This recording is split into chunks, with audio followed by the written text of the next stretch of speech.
All right, we are ready to reconvene at 2:25 for meeting 117, and we are now to item number 4 on the agenda, the Racing Division.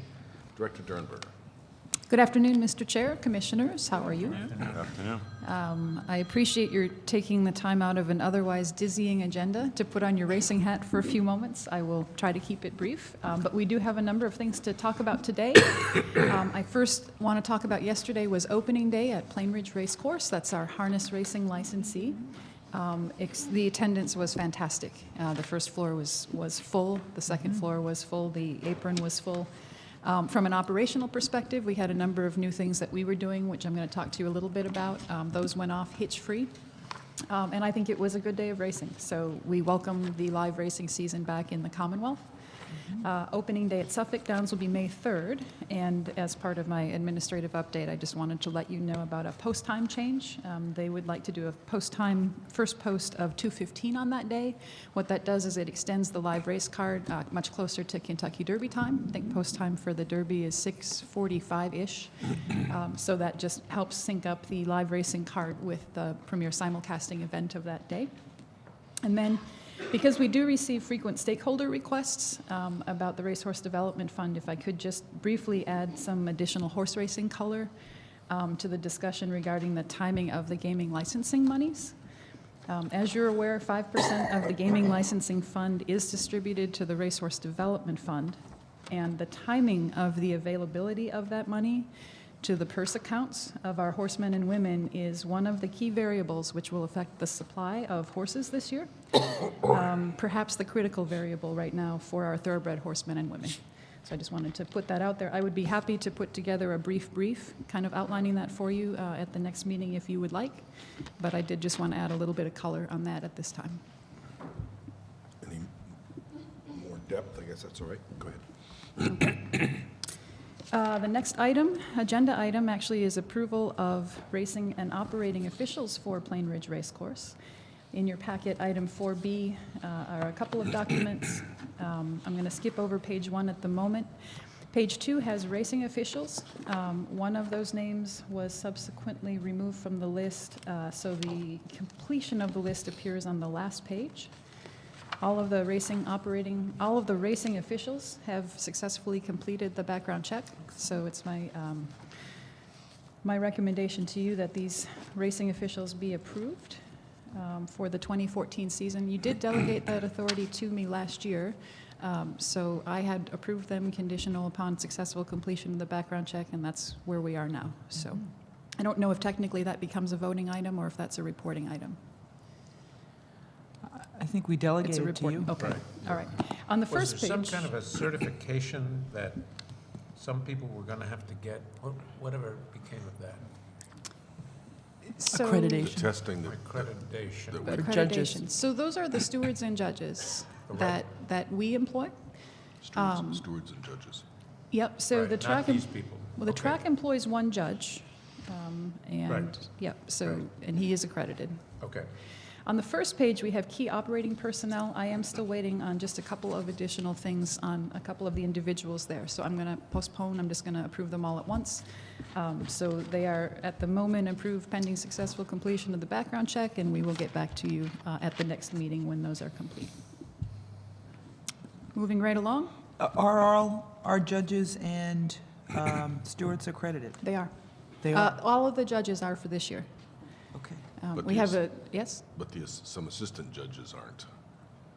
We have an interim. issue at Stewart, In- with our stewards at Suffolk Downs. That's the guy we talked about, right? No, that was Plain Ridge. Yep, and that's a separate issue which has been resolved. Yep, so our judges, all 3 judges, the 2 commission judges, as well as the Plain Ridge judge, are accredited for 2014. Okay. Thank you. You're welcome. I know that was not easy to accomplish, correct? It was not easy this year in the face of uncertainty. We hope that going forward, that this will be the place that everyone wants to be. Okay. So, moving right along to issue 4C. Just the quick background on this. We put out, as you know, a competitive RFP 2 years ago to contract with a laboratory to conduct our equine drug testing. We're in the second year of that contract. That's our primary drug testing lab. We did adopt a split sample provision, one of the first things that the commission did, which affords the licensee, if there's a finding of a medication in a post-race sample, to send off a referee sample at their expense to a different laboratory. So what this is we send out letters to all of the laboratories that meet the accreditation and other experiential criteria that we specified in our RFP. And these are the 4 that responded to us and agreed to take those referee samples. It is the same list of 4 that we approved last year. And all 4 have agreed to provide that service to us this year. And my recommendation would be that they meet your approval. I think this is a voting item. Are they the same ones that do our testing, the first phase of testing? They are not. So They're for the different? referee Oh. sample, it goes to a different laboratory. But that laboratory has to test to the same standards as the original laboratory for obvious reasons. How many laboratories are there around the? So there are, that's a very good question, Mr. Chair. Prior to last year, there were 18 that did testing for parimutuel racing in this country. That number is now down to 15, and I believe there are 9 of them that are either already or going through the RMTC accreditation process. It's a lengthy process, and it requires some substantial resources. So our primary lab does meet that criteria, as do these 4. And this cost is borne by The the, cost is borne by the licensee. okay. So And this, if you lose a test, if a test comes back positive and you wanted to have it double-checked, you can do so with the second sample? Yep. And the terminology is the primary sample, and that there's a notice of finding of a medication. And it isn't until such time as that split sample has been tested and there's a finding of fact before we call it a positive. Okay. I'm So- assuming that's a typo of the 2043 season. Yes, so we were 30 years in advance. For those of you wondering what Commissioner Stebbins is asking about, there's a typo here that talks about the 2043 racing season. We'd be delighted if we were. I'll be 78 when that year rolls around. I'm not sure I'm going to be. That should say 2014. Not sure I'm Thank going to you. be on my say. game at that point. I wish I were going to be 78 in 2043. Very Yes, proactive here. So, Mr. Chair, I move that we accept the 4 labs outlined in the memo here to do split sample testing. Second. Any further discussion? All in favor? Aye. Aye. Opposed? The ayes have it 4-0 unanimously. Rolling right along. Item 4D. I think some of these got out of sequence in your packet. So 4D should be a single-page document, the title Medication Advisory on the top of it. It was 4E in some binders. Artem, I know you're looking for that. 4E, got it, okay. So one-page deal. So one of the things that the commission has done along the way is it adopted the Controlled Therapeutic Substance Schedule, and we're going to talk about that a little bit as part of the next item. And we made the recommendation that you adopt that schedule by reference, which you did. And one of the primary reasons for adopting it by reference was the fact that this was meant to be a living document. As additional funding became available for additional scientific research, we knew that there would be a number of changes and modifications coming down the pike. And just last week at the RCI meeting in Lexington, the board did approve 5 such amendments and changes to that rule. And so this is a summary of the changes, and what I'd like to point out is that when you see medications here, these are things that are being added to the list. So they are not restricting the licensee's rights. They are actually increasing the number of medications that they may use. So we're not taking anything away on short notice. And I just wanted to put that out there because I know that's one of the concerns when you adopt by reference. And this is how we will communicate these things to licensees. This is going to be posted around our commission offices, around the test barn. The veterinarians and the stakeholder distribution lists get copies of these as well. So we can go into the science and the actual recommendations if you'd like, or we can just leave it as an informational item.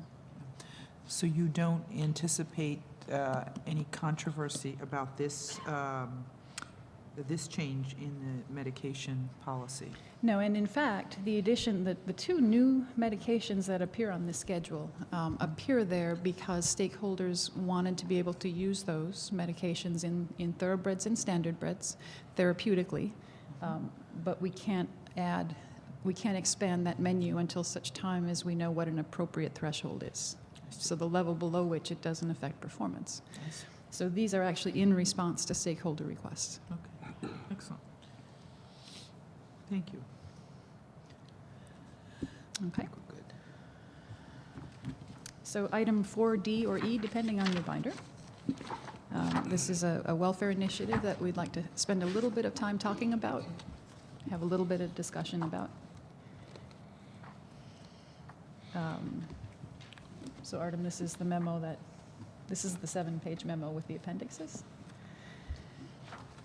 So what I've done here is I've outlined for you in the memo just a little bit of context about horse racing in general in this country, sort of what... Which memo are you referring to now?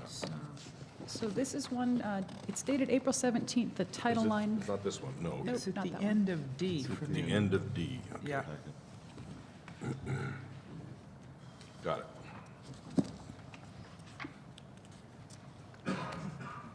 But we don't have it for the screen.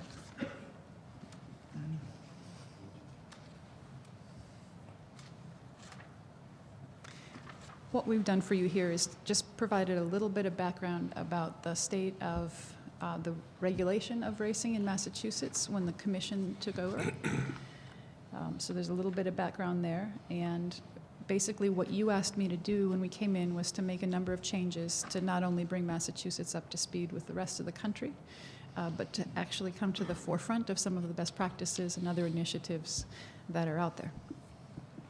We did that. We had a long list of things that we could choose from, and we thought the most effective way to accomplish these goals was to do it in sort of a phased-in, incremental process rather than try to bite off more than we could chew in the first year and not be successful at it. So on the second page of the memo, this is just a recap, basically, of what happened here last year, starting with the commission, the resolution in support of joining a regional uniform medication initiative, the commission's adoption of a comprehensive set of uniform model rules governing medication, veterinary practices, and safety standards. We eliminated the administration of race day phenylbutazone. We were the last state to do that. We drafted a number of manuals for occupational licensees, for our trainers and our veterinary practitioners, which outlined all of the changes that affected them, offering guidelines for compliance. Those were very well received and, in fact, were heralded by other jurisdictions and used as templates, basically, for some manuals that those guys are starting to put together. As we just mentioned, we contracted with an accredited drug testing laboratory. We began the collection and review of treatment sheets from our private practitioners. That's an item that's very topical right now. That's being discussed a lot in the industry. And in the trade publications this week, and actually today, all horses which do die on licensed facility grounds now go to Tufts University Veterinary Hospital for the horse equivalent of an autopsy. It's called a necropsy and other testing. We enhanced the professional resume of the racing division staff, and we began posting our stewards' minutes on the Suffolk Downs website last year. This is part of a transparency effort, which is also the topic of much discussion in the industry right now. So we did all of this in a year, which I think we should all feel pretty good about. That's great. But we weren't done. So after we took a deep breath from last year's live racing season, we came to the commission in the fall as part of the regular rulemaking process. And we asked that you adopt the Association of Racing Commissioners International Controlled Therapeutic Substance Schedule and the multiple medication violation model rules. These are two rules that are cornerstones of the National Uniform Medication Initiative that our industry has called for a long time. And we've made tremendous progress in the last year or two, and this commission was part of that. Those regulations became effective in late January of this year. And if you turn your page to the next page of the memo, what you've got there, the bullet points, are basically how we're going to implement those new rules that were adopted over the winter.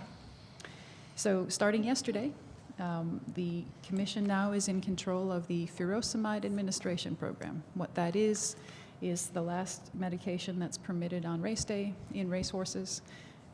The amount, the time, the dosage have all been controlled by regulation, but there's a call in the industry for a third party, an independent third party, to administer it. In our instance here, we have a commission employee that goes out with the private practitioners and takes care of all of that. It's basically supervised, commission controlled. My understanding is it went very well yesterday. There were no hiccups, much less kerfluffles, which is a racing technical term I want you to know about. Okay, just checking to see if you're paying attention. We are implementing a blood gas testing program. Plainridge did do this on their own in previous years under House rule. House rules are sometimes difficult to implement. They have some logistical challenges, primarily in terms of the testing equipment that's used. So the commission did take control of that starting yesterday, and we will be implementing it at Suffolk Downs this year, which will be the first time that that's done. This is a way to test to make sure that horses are not being administered what are called alkalinizing agents, which can enhance performance. So that's just a double check on our integrity. We are looking at posting the results of those tests on the website. This is, again, part of a transparency initiative that the pari-mutuel customers in particular have been calling for some time. So we're exploring whether or not that's appropriate to do. The feedback so far has been good. We just have some logistical things to think about, and we're working with Director Driscoll on how that would work. Is there resistance to that, to the idea? There is, and the resistance, the argument against doing it is that we have a threshold and you have a number. And we'll just use the number 5 for the nonsteroidals. It doesn't matter it doesn't matter what the quantity is, but for Butte, know that the level is 5. So, or actually it's 2 in Massachusetts, so we'll use 2. So the thought is that if you post results and people see that they were at 1, that they might administer more medication to try and get closer to 2. There was a trainer that made a comment in the past about how if the level is 2, then it's his job as the trainer to get the horse to 1.99. So the thought is that you enable licensees to titrate these medications. I'm of the opinion that if we as an industry have decided based on science that that's the appropriate level, then if you're below the level, it shouldn't matter how far below the level you are. There's a risk that you're playing with fire. If you're trying to get up there and you're trying to titrate and you're trying to get close to that level, you do run the risk of having an inadvertent overage, but that's at the licensee's peril. Right. So that's the philosophy that I'm coming to this with. But that's not a resistance to posting it, that's a resistance to doing it at all. Well, Where posting it, means a bettor can see who's the closest to the line. It creates an incentive for people to get closer and closer to the line. so the trainers or the veterinarians that may have medicated the horses may give a little bit more of that medication Right. next time because they feel like there's a cushion. Right. That's the concern, is that the licensees will titrate to that number. But Right. from a philosophical standpoint, we have made a decision based on science that that's a level that's appropriate. So I am unafraid of that. And should an occupational licensee want to play with fire, if you will, and dance that close to the edge? Right. Okay. It also relieves an administrative burden on us in that we did report a lot of these last year to the licensees, which required us looking up, making a list of what the test results were, handing them to our operations manager, and then she'd have to go and track down the licensees and let them know. So it also takes an administrative burden off of us as a practical matter. Catastrophic Injury Review Committee. This is a best practice that a number of tracks have been instituting recently. So if there were ever a catastrophic injury on the racetrack, either in training or racing hours, there's a committee with all of the interested parties to see what can be learned and what practices, if any, need to be changed going forward. We're looking to host educational forums for occupational licensees throughout the year. Since we have enhanced our professional resume, we have a number of people that are now working for the commission seasonally who spend a good part of the year giving lectures to people as part of continuing ed and other programs, and we think we should take advantage of that, and they're here, and we don't have to pay expenses for them, and so why not put on a show and educate everybody who wants to come out and be educated. And then we've got this Horses First initiative. Horses First was something that the title I came up with when I worked at NYRA. That was the New York Racing Association. We just made that our in-house motto, if you will. but I brought it forward to the commission here. It's the commitment to the safety and welfare of our equine athletes. So we talk a lot in the industry about safety and welfare. And the safety side we can quantify. We have metrics. We know whether things are safer. We have standards. We have data collection. And so we have handled the safety part really well. The welfare side is not as numbers and data driven. It's a little bit fuzzier. And I think that that's a dialogue that the industry is starting to have this year. So my thought was, we talked a lot about horses first in our training last year with our employees. We kind of look at it as a guiding principle, and this year the thought was, why not put that in writing? So we did. We drafted a letter to stakeholders. Basically, it's affirming our commitment on the racing division side to protecting the safety and welfare of our equine athletes. It's appearing in your packet as Appendix A, which should hopefully follow this memo. It's in the occupational manuals that we put together for trainers and veterinarians. It appears on the website if you go to those links. And it's with great pride that I tell you that of all of these things that we've done, that we just outlined in the last 5 minutes, no single action that we've undertaken has been the target of more compliments than this document. Excellent. Yeah. But we'd like to do more. It's great. Yeah, it is. You know, I think this ought to, we have a mission statement and a statement of values that we have got posted in various places around the offices, and I think this ought to go with it. I think this is, Yeah. I've not seen this before. I think it's terrific, though. Yeah, And no, it's great. it's among other things, a statement of values and aspirations. Right. I think it ought to go with the mission and value statement. Right. Yeah, great. Very nice. Very well done. Consider it done. So that's what we're doing on the operation side. But we never are content with our status quo. So I have a couple of things to come to you, sort of the next things that the commission can do that we can ask your involvement in. One of them is to consider endorsing or passing a resolution in support of a set of welfare guidelines. These would be applied to racing in the Commonwealth. I have included in Appendix B, there are a set of 4 different guidelines. The first one that appears is from the International Group of Racing Specialist Veterinarians, and it is the document that seems to be in the majority use. So some close variant of it is already in place with a number of governing bodies internationally. Following that is a statement from Standard Bred Canada. They've taken a slightly different approach than any of the other jurisdictions that I found, so that's a 1-page statement. The second one in your packet there. The third document is from the International Federation of Horse Racing Authorities. That's a statement that appears in the International Agreement on Breeding, Racing, and Wagering. And then the last document that appears in Appendix B is a set of welfare guidelines from the American Horse Council. And what's notable about those is that we do have some domestic groups that have endorsed that are involved in racing. So United States Trotting Association is a signatory. Thoroughbred Owners Association is a signatory.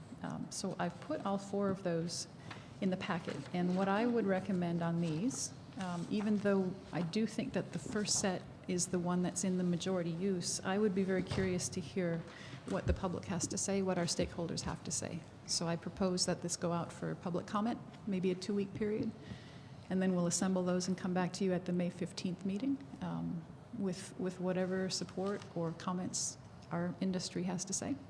I think it's a good idea. Yep. Yeah, excellent idea. Okay, we'll get that done. The second piece is we're coming to you this summer with a group of licensing regulation changes. There is an existing rule that prohibits conduct detrimental to welfare to our horses, but we think that we can come up with some language. It's not a model rule, so it would be something that we would certainly propose as a model rule, but we could bring into Massachusetts that would put an affirmative duty on our participants in horse racing to report instances of conduct detrimental to welfare. So I would just, I don't have the language on that yet, but I wanted to put that out there that would be part of this initiative coming before you. We'd also bring it in front of the RCI Model Rules Committee at that time. I'm a little troubled by that. Okay. Could you explain I'm familiar with that kind of a rule in other contexts, and it raises a lot of issues as to how far it goes and what it does to the culture. That's on the negative side. On the positive side, it can spur a cultural change in which everybody's looking after a common set of objectives and has an obligation. So I'd welcome hearing more about it, but I just put that out, that I've seen the positive and the negative Like, effects. what's an example of how the negative manifests itself? That it puts, it imposes obligations on people, the dimensions of which they don't really know. They see behavior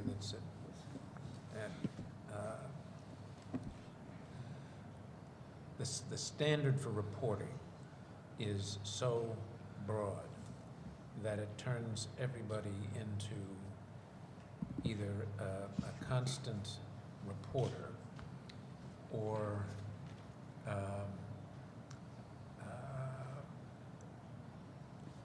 and puts them into a real quandary as to how they behave, and in the process changes the culture into which everybody is potentially reporting every marginal thing that everybody else has done, and lowers levels of trust and collaborative behavior.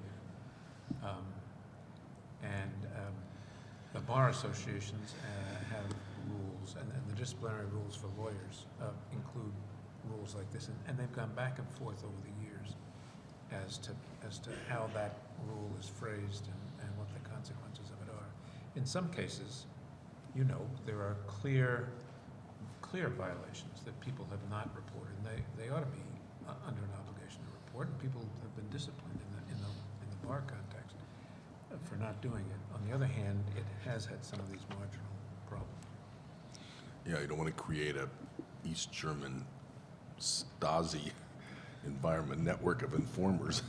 Right, and it's the levels of trust that Right. and so I just need to hear more about it, and I think the discussion of it is desirable. Yeah. Because it spreads responsibility for reaching the goal, but how you do it without the undesirable components is a hard thing, I think. And duly noted, and I look forward to having that discussion as we move forward with the rulemaking process. Are you talking about putting these ideas out for conversation, for discussion? This will be a piece that will come, we're doing a regular rulemaking process with some licensing regulations that are coming before you, I believe, in late May. So by that time, we'll have some language, and then at that point, of course, it would go through the public comment period Right, and a okay. public hearing and But- all of the things that Yeah. accompany that. For anybody who's interested, commenting on these three recommendations. Could do that right now? Anytime, yeah, would be interesting. Sure. Now, where are the three I was looking at this. It's in her cover Page. memo. This is the seventh-page memo. Fourth page, that's it. Are there jurisdictions using this, and how successfully, do we know? So the existing model rules, and we actually have it, put this duty on racing officials to report. Okay. This would extend it to the other occupational licensees. Trainers, Everybody, everyone. every licensed person. Yeah. Those are typically made anonymously now, correct? They are typically made anonymously, and people are, yeah.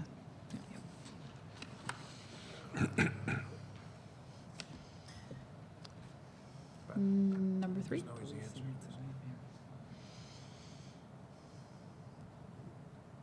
No, okay, I'm sorry, I wasn't sure if No there was a further comments. comment. You got it, Comments are good idea you there. got it. No, I agree. The third piece of this, and this is just temperature taking on this today, is whether or not the commission would be interested in learning more about something that's called the Racing Regulatory Compact. This was a project that RCI, Racing Commissioners International, began, I believe it was in 2009. Essentially, I guess the elevator speech here, two key things about what this does. This would be a compact that would become effective, would take effect if 6 states passed legislation in support of it. To date, 3 states have done so. So Which three? the tipping point has not yet occurred. Colorado, Kentucky, and I can't remember if it's Virginia or West Virginia, and I knew you were going to ask me that question, and I forgot. It was under consideration in several other states in recent years, but the extent to which action has been taken has varied state to state. But really, the two key things here are, as we know, that the business model of racing the regulations and the law have not necessarily kept pace with the changes. And then we have a tremendous amount of changes on the medication and veterinary practice side. And those changes come quickly. They come in response to some very good science, and sometimes it's difficult. And we have some states where medication things actually have to go through the legislative process. So we've got this patchwork out there of different approaches to regulation. And so it's difficult when there's a rule change. That rule change process has to go through 38 different states. And so the key leadership positions of the various stakeholders have to go and appear and testify at potentially 38 different states. There's a couple states that have adopted model rules by reference, but for the most part, I know stakeholders who basically travel every week, and all they do is testify at meetings just like this one on potential rule changes. So one of the things this does is it concentrates the resources and gets the consensus piece together first with some sort of a centralized body, representatives from commissions and stakeholders. They go through all of that preliminary stuff, if you will, and take all of the testimony and come up and do the wordsmithing with the rules. Then the rules come back to the commission like ours and decide whether or not they should be promulgated. So it basically eliminates some of those first steps, the back and forth kind of things, and then gives the commissions that have signed on the ability to take a product that the industry stakeholders have come up with more or less a consensus.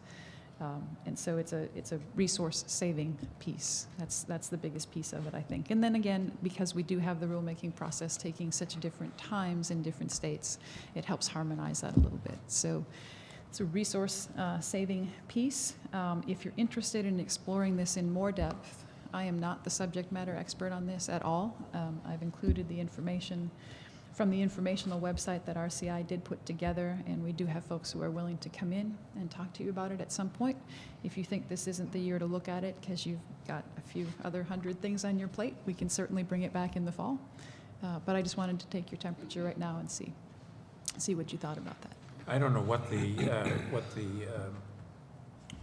whether it's a near-term agenda item or a long-term fall agenda item, but I am very interested in it. It seems to me not only as a resource-saving issue, but as a recognition that this is truly an interstate business, and the solution is an interstate solution, pushes us in this direction. I'm troubled by, as a matter of fact, by the ability of compacting states to opt out of particular rules, and that's something I'd like to know more about, why that's in there.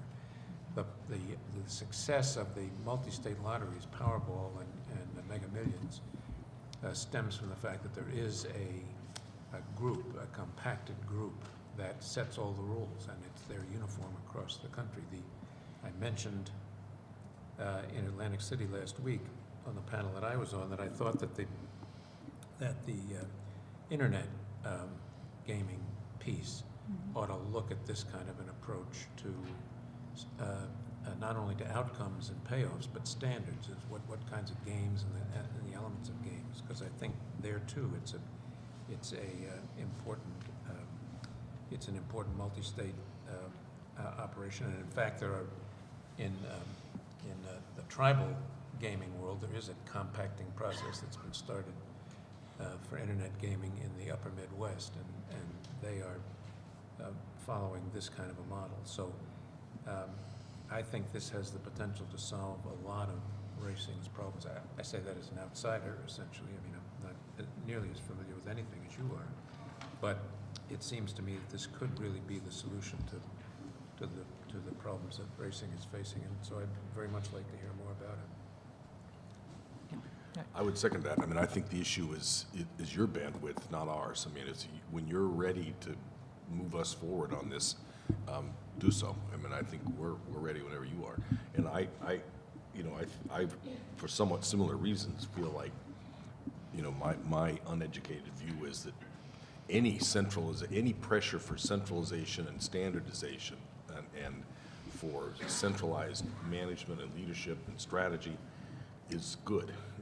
So I'd have a presumptive favorable instinct of working towards this kind of thing, not just for this, eventually going to the whole marketing and everything, but, so I'm predisposed, favorably predisposed. Yeah, I would agree. I've heard this discussed at a couple of the RCI meetings I've attended, and was kind of surprised, too, that it didn't have a greater, that folks were not really inclined to go in this direction. And I heard the reasons, and, so I think we'd love to hear more. Some of those reasons, if I may, the context has changed in horse racing in the last couple of years since this project was initiated. And I think that you would find, if you took a survey of folks that were involved in the discussion, that the sense of urgency to get something like this done has heightened in recent weeks and months. Well, the drugging problem has probably heightened. You have Certainly. the anti-doping agencies Has prowling certainly around the played into edges that. of racing is an essential reason to take a look at something like that. Yes. Okay, so I can bring that back to you, and we'll get that on the agenda for a future meeting. Great. Thank you, Director. You're welcome. That might be the end of it for today for racing. All right, you. great, good report, thanks. It just highlights, this report, all the good work you've done on our behalf, and I just wanted to thank you for that. It really, I know that wasn't your reason here today to highlight your accomplishments, but I wanted to take a minute to recognize them, Yeah. because you've really helped us get to a place which is much more professional and standardized, and it's a very good place for us to be, so thank you. Yeah, thank you very much. And a place we couldn't possibly have been without your Right. leadership. I mean, it just wouldn't even be close to this, so I agree. Well, thank you for providing the tools and the interest in getting this done. Pleasure, thank you. Okay, I think we are on to item number 6, Workforce Development and Diversity. Director Griffin.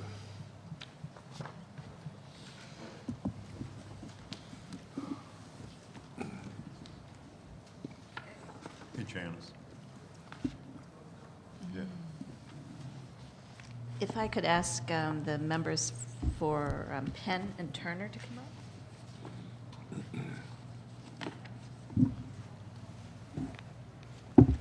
Good afternoon, gentlemen. Horse racing enthusiasts.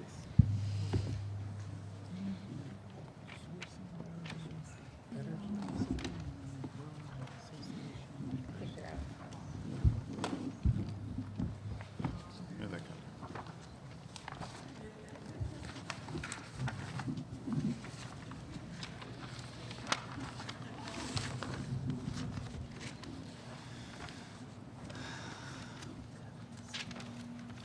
Yeah. Yeah.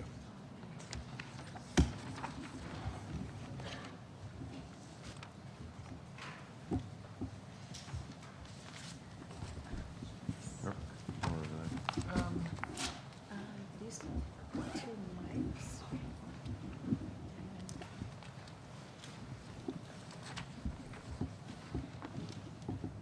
Diversity team. Hello. How are you? Good, how are you? Thanks for your patience. I know everybody's Yeah. been sticking around with us all day. Sorry, if anybody's looking for a good burger over at the Western, it's Oh, it was good? Okay. Good. You can step if you want.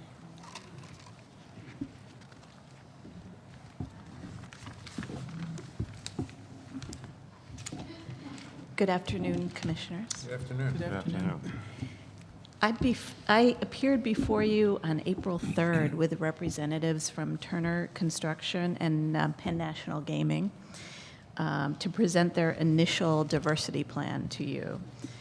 Since that time, we have posted Penn National's diversity plan on our own website and requested public comment. The diversity plan and opportunity to comment was sent out to members of our vendor advisory team the Mass Diversity Gaming Coalition, who are also members of our vendor advisory team, the Mass Casino Careers Training Institute, Treasurer Grossman's Diversity Advisory Committee, and other interested parties. The Treasurer Grossman's Diversity Committee had invited us to speak on our diversity efforts. So I received several verbal responses and one written comment prior to the public comment period. I've included that in your packet. The written comment was from a minority contractor who received the information from one of our vendor advisory team members, the SBA, and he suggested that to improve cash flow for small businesses, we should encourage quick pay for smaller contractors to ensure that the small businesses can truly participate in the construction phase of the project. Generally, feedback from other state agencies and independent groups agreed that the plan showed a strong expression of commitment and referenced all the right organizations touching all of the bases. I did receive a phone call this morning from Juan Cofield, who is here, who didn't quite make the deadline, but I did indicate that I would highlight his concerns, and he is here should the commissioners have questions. So I know you haven't had a chance to review his letter, but I will highlight his main points. But again, okay, so the summary of the issues that Juan Cofield, who represents the New England Area Conference of the NAACP, has summarized is he indicated that Penn National and Turner have set a self-imposed deadline for the project completion and have provided that deadline as a reason for not following DCAM's established goals because it would delay project completion. He also comments that the outreach strategy is insufficient. Mr. Cofield also noted enforcement mechanisms in the plan for noncompliance are not strong. There is no plan for MBE and WBE utilization for the entire life cycle of the construction project. And that issue I'll talk about a little bit further because I do have some comments. In terms of the enforcement mechanisms in the plan for non-compliance, I think Mr. Cofield, and he can correct me, was talking about financial penalties should a subcontractor not fulfill should not meet their diversity goals. So I wanted to say that what I've seen of Penn National and Turner in terms of the vendor fair that was very well attended. Invitations were sent out by the Supplier Diversity Office and the Greater New England Minority Supplier Development Council. It was well advertised in the media. I would say that was a very good first step.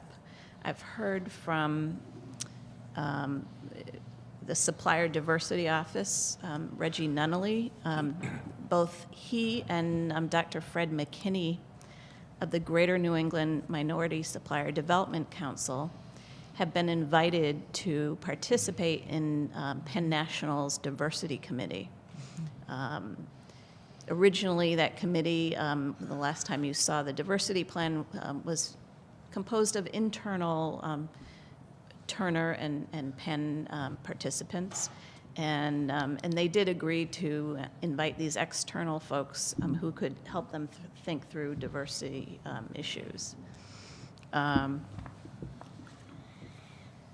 There was one issue that was raised by area stakeholders, and I think this was the issue that Juan Cofield mentioned in terms of the entire life cycle of the construction project. During the design phase of the project,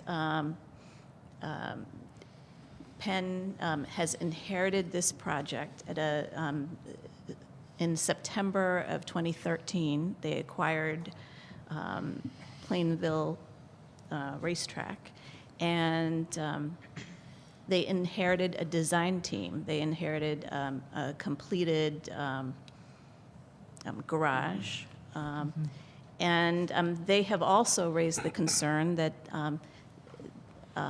regarding specific meeting the DCAM numbers for the design phase of the project. So I They wanted also to... what? What did you say? They what? Meeting the diversity goals that are consistent with the state diversity goals for the design phase of the project, which are 17% for the design phase. And so, That's because the design is largely completed, right? exactly. So I just wanted to give members of Penn National and Turner a chance to comment on this. Well, let's If that's- just make sure we understand. So you're talking about Mr. Cofield's letter at this point, right? The issues that he's raised? When you're saying comment on this? Well, specifically the design phase of the project was raised actually prior to this in a phone call. I addressed this with Penn and Turner. So it is a concern that Juan Cofield raised and also something that we discussed. But if you'd like to... Well, I just want to make sure I understand these points from Mr. Cofield's letter. So, self-imposed deadline, okay, and the differences, are you talking about the difference between the 17 and the 16%? That's For a, design? Chairman Crosby, that's a combined Right. total. MBN. The actual DCAM goals are 17.9% for design and 10.4% for construction. Okay. So they have sort of abrogated Yeah, they've and combined combined the them, okay. two. Right. And we think, and in their plan, one of the reasons that they suggest, it is understood that, in fact, they have acquired some existing design work, but that was their choice, and in fact, that should not alleviate them of the obligation to meet the expectations of both the legislation, of you, and of the Mass Gaming Diversity Coalition. They can still meet that goal. It's not completed. And in their plan, they indicated that it would cause a delay if they now had to infuse a new design team or new design components into their existing work team, and it would delay their completion date. I don't think the community ought to suffer because they are trying to meet a self-imposed completion date as it relates to those goals. There are some other issues which I'm happy to explain as well, but. But in addition to the deadline, which is sort of self-imposed, but everybody has been pushing for speed here. They didn't just make this up out of whole cloth. But in addition, if the design work is already done, it would be just make work to do it over again. Oh, it's not fully completed. So you're Or at least thinking- that's not our understanding. Well, it probably isn't fully completed. They're in this design build mode where the design continues to iterate over, I guess, in levels of detail. So you think that there's enough design work left yet to be contracted out that if they put their minds to it, they could meet the DCAM? I do, Chairman Crosby. All right, and then the second bullet point, the outreach strategy, that's straightforward, what your observation is. By enforcement mechanism, you mean no penalties, no, That's right, no penalty. That there is a monitoring system, but the NAACP has found that when in fact there is not an enforcement mechanism, lots of companies don't take it seriously. right. And there ought to be an enforcement mechanism that they have designed in this program, and there is no enforcement mechanism designed. And by contrast, let me suggest what happens in most project labor agreements. There is an enforcement mechanism, certainly in those contracts that are entered into in the greater Boston area when there is non-compliance. And we think the same order exists here. So this is nothing new in terms of an enforcement mechanism. In other construction projects, certainly with workforce, the monitoring leads to and tells the community whether or not they have met their goals and whether or not there has been a sufficient effort. And if those two are seen to be the case, there are penalties. But with Oh, there regard, can be. okay. Sorry, Mr. Chair, are you still asking questions there? Well, yeah, let me just go through Okay, these sure. bullet points and come back. So, and then on the life cycle, this plan is only about the construction phase. This is not about the operations phase. Well, what I mean by life cycle, and the real terminology for life cycle, is that there are sort of three phases of a construction project. The pre- and post-construction phase, the design phase, and the construction phase itself. Things that are included in pre and post are planning, legal work, OPM work, owner project manager work, if in fact there is an OPM, and audit work. Those are some of the job categories that are typically included in pre/post construction work. Okay, and so that work isn't included in their Correct. plan here? Okay, got it. Okay, and then the last point is straightforward. Okay, And let me add one other thing that in my rush to get this to Ms. Griffin, I overlooked this, but this is an important part. The construction workforce diversity goals are out of alignment with the demographics of the Commonwealth and the employment needs of communities of color and women. The Commission is asked to be cognizant of the substantially higher unemployment rates of communities of color across the Commonwealth. And these goals that they have set forth are out of alignment with those demographics. But are they out of alignment with the statute, which only required they follow administrative, the ANF Administrative Bulletin 14? I'm not prepared to answer that. that only applies to design and construction. It's either suppliers or workforce, one or the other. It's not both. It's workforce. It's workforce? Yeah. Okay, and that's the 14%, isn't it? Well, I can speak more directly to the Boston PLA plan. In the Boston PLA plan, there is a requirement for Boston residents, and then 25% for minorities and 10% for women. Right, okay. It's definitely out of sync with the demographic of the region, that's for sure. And we talked about this last time as well. Could I comment on that, Yeah, Chairman? Penn has adopted workforce participation goals on the construction project, 16% minority workforce participation goal and a 7% female.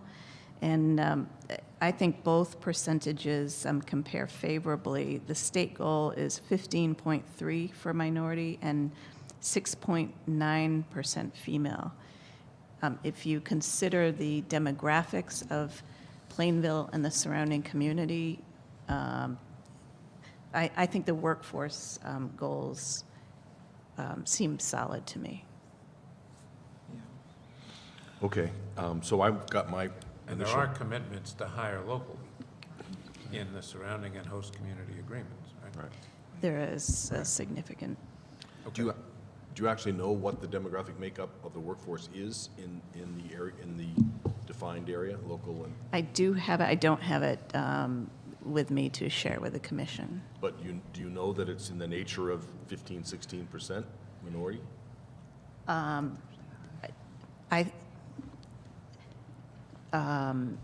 say no. it's, would be the no, answer. it's, Yeah, okay. it's less. Because you said that it was, but I don't know that we actually know. You said that these numbers are compatible with the with the state, state, right? And I thought you said it was also compatible with the region, with the Plainville and its neighboring communities. I think Plainville and the surrounding communities, I think, are significantly less diverse. Yeah. Okay, in the surrounding communities, not Yes. necessarily. Not the region, but the Yeah, surrounding okay. community. Okay, sorry. I guess I'd like to hear from Penn before I Okay. had some, but they may be answered with Penn's responses, so I'd like to, and Turner. So I think I'd love to give you an opportunity before I ask questions here. Are some of the changes you're recommending from your first version of the plan what's incorporated in red? That's correct. Okay. Just one comment, though, I did think it was a good idea to include Dr. McKinney and Mr. Nunnally. Not only will they add value to the committee, but they also will help with the outreach piece, I believe. Right, we agree. Thank you very much for the opportunity to respond. Joined with me today is Allison Stanton with Turner. So she and I have been working together on developing this plan along with the broader group of our team. Got Sorry, Jack, did you give your name? I'm sorry, Karen Bailey on behalf of Penn National Gaming. And then I've also got with me today Jack Turner, Jack Ron, Jack Ron, who's our Vice President for Project Development. He's overseeing the project on Penn's behalf. And with him is Emil Giordano, who's the Compliance Officer for Turner on this project. So they're also available to answer any more specific questions that you may have as a result of our discussion today. So to touch base on some of the concerns outlined from the letter we've just been discussing, a couple of things. You know, we did in this revised plan on page 4, and you'll see this marked and tracked in red. We did address specifically design goals as the state administrative office has dictated or has out there, 17.9%. We acknowledge that. And as you've already heard, we did adopt the design plan already in motion. But we do still have some design work to be awarded. And so that's why in our introduction on page 3, and perhaps maybe we need to further clarify this, but we've set a design and construction goal of 11% of minority and or women-owned business participation. So that's 11% on the design side, 11% on the construction side. So we acknowledge that we're not able to meet that 17.9% because of the challenges and the unique situation that we're in, and the fact that we adopted a design already in motion and largely complete. But with the remaining awards that we have available to award, we are looking right now and working with our design professionals to see what opportunities are available to meet an 11% participation goal. With the enforcement discussions, and that is on, forgive me here, it's in Turner's part. You know, we did already have in place and in discussion in the original plan that we submitted, a plan in place, and we see a subcontractor is falling out of compliance. They're not meeting the goals that they set forward during their bid process and what they were awarded based on. And so we already have a plan in place, a mechanism in place to obviously meet that noncompliance immediately, to see it and to address it and to set a plan in place to correct it.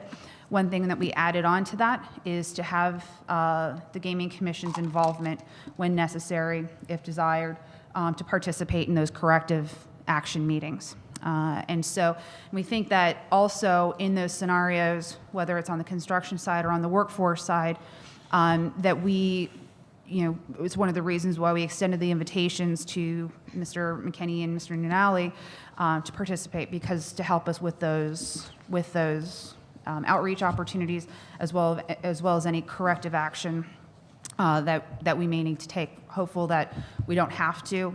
Penn has been successful in meeting and exceeding goals throughout all of the projects that they've done over the years. And so we hope that we don't end up in the corrective action phase of any of this. But if we do, not only do we have our internal plans and the plans that Turner has already laid out, but also the involvement of the MGC early on in that process and not waiting for it to have then lead to even further corrective issues or matters. Is that corrective process in the packet that we have? It is. Yes. It's in, I'm sorry, I'm just looking for the page here. So it's mentioned on page 12. It's mentioned in two places because we would deal with it for two issues, for MBE, WBE, VBE. So it's mentioned on page 12 under construction phase, item number 3. Oh, yeah. Okay. And so that's when we're saying, we could elevate to involve the MGC as well. Okay.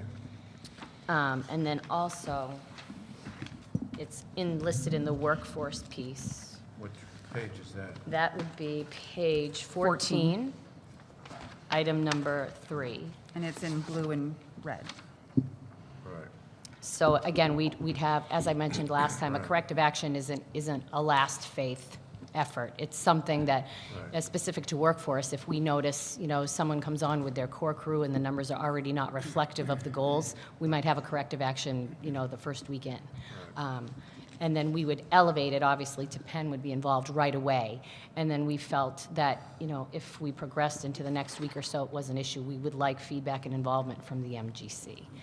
We will always get, backup and documentation from the subcontractor as to why these issues may be occurring. Not just assume that they just don't want to meet the goals. They could have, reasons or issues that they're facing. Right. So it needs to be an open discussion. But would definitely look for the insight from the MGC. I also want to mention, the first time around when we submitted the plan, we had not listed Dr. Fred and Reggie Nunnally because we were still talking to them about their involvement, so didn't want to list until we had finalized that discussion. But when we met with the advisory committee, originally, it was a great meeting. We received a lot of really good feedback from individuals in the room. Dr. Fred and Reggie both expressed that they could share insight on enforcement, so they followed up with us after that meeting, and we started discussions surrounding some of those opportunities. We've met with Dr. Fred already and meeting with Reggie next week, so hope to be able to continue this discussion on some other things that might work. So open to that discussion. And to that point, and Director Griffin already mentioned this, the fact that our outreach efforts have actually already begun, understanding that we are on a deadline that we'd like to get, obviously, our product quick to market. Those outreach efforts literally began the day after you were all so kind to give us the award, and so those have been ongoing. They will not stop, and Allison and both and Director Griffin have already outlined some of those efforts, and those will continue throughout the phases of the project, as well as in the design elements that we talked about in meeting those goals. Others? So, what's the DCAM percentage for construction? 17.9 for design, and what is it for construction ordinarily? 10.4. 10.4, so you're slightly above that on the Yes. construction side, and, yeah. I mean, that problem doesn't strike me as being really out of, I don't know enough about the particulars, but in general, the fact that you picked up a pre-existing product and are well into it, that doesn't strike me as unreasonable. What did you mean, Mr. Cofield, by the outreach strategy is insufficient? What's missing in the plan? What I've seen and heard, I thought, the proof of the pudding is in the eating, and their outreach is only outreach, but the outreach, such as it was, looked pretty good to me. What kind of things are not being done in your? Well, I have seen outreach plans that are more significant in terms of reaching community organizations, in terms of promotion and advertising, than what I see in this plan.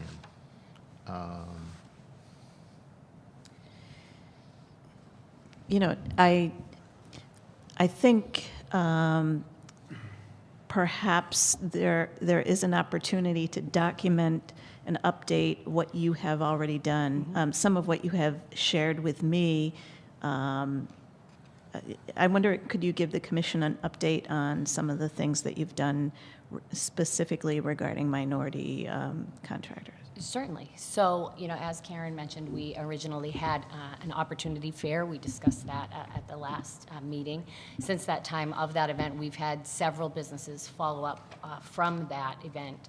We've put those businesses in touch with Penn if we thought there were opportunities on the operations side. We've also added them to our database. Turner has an MWBE database. This database itself is not just, a concrete sub, a drywall sub.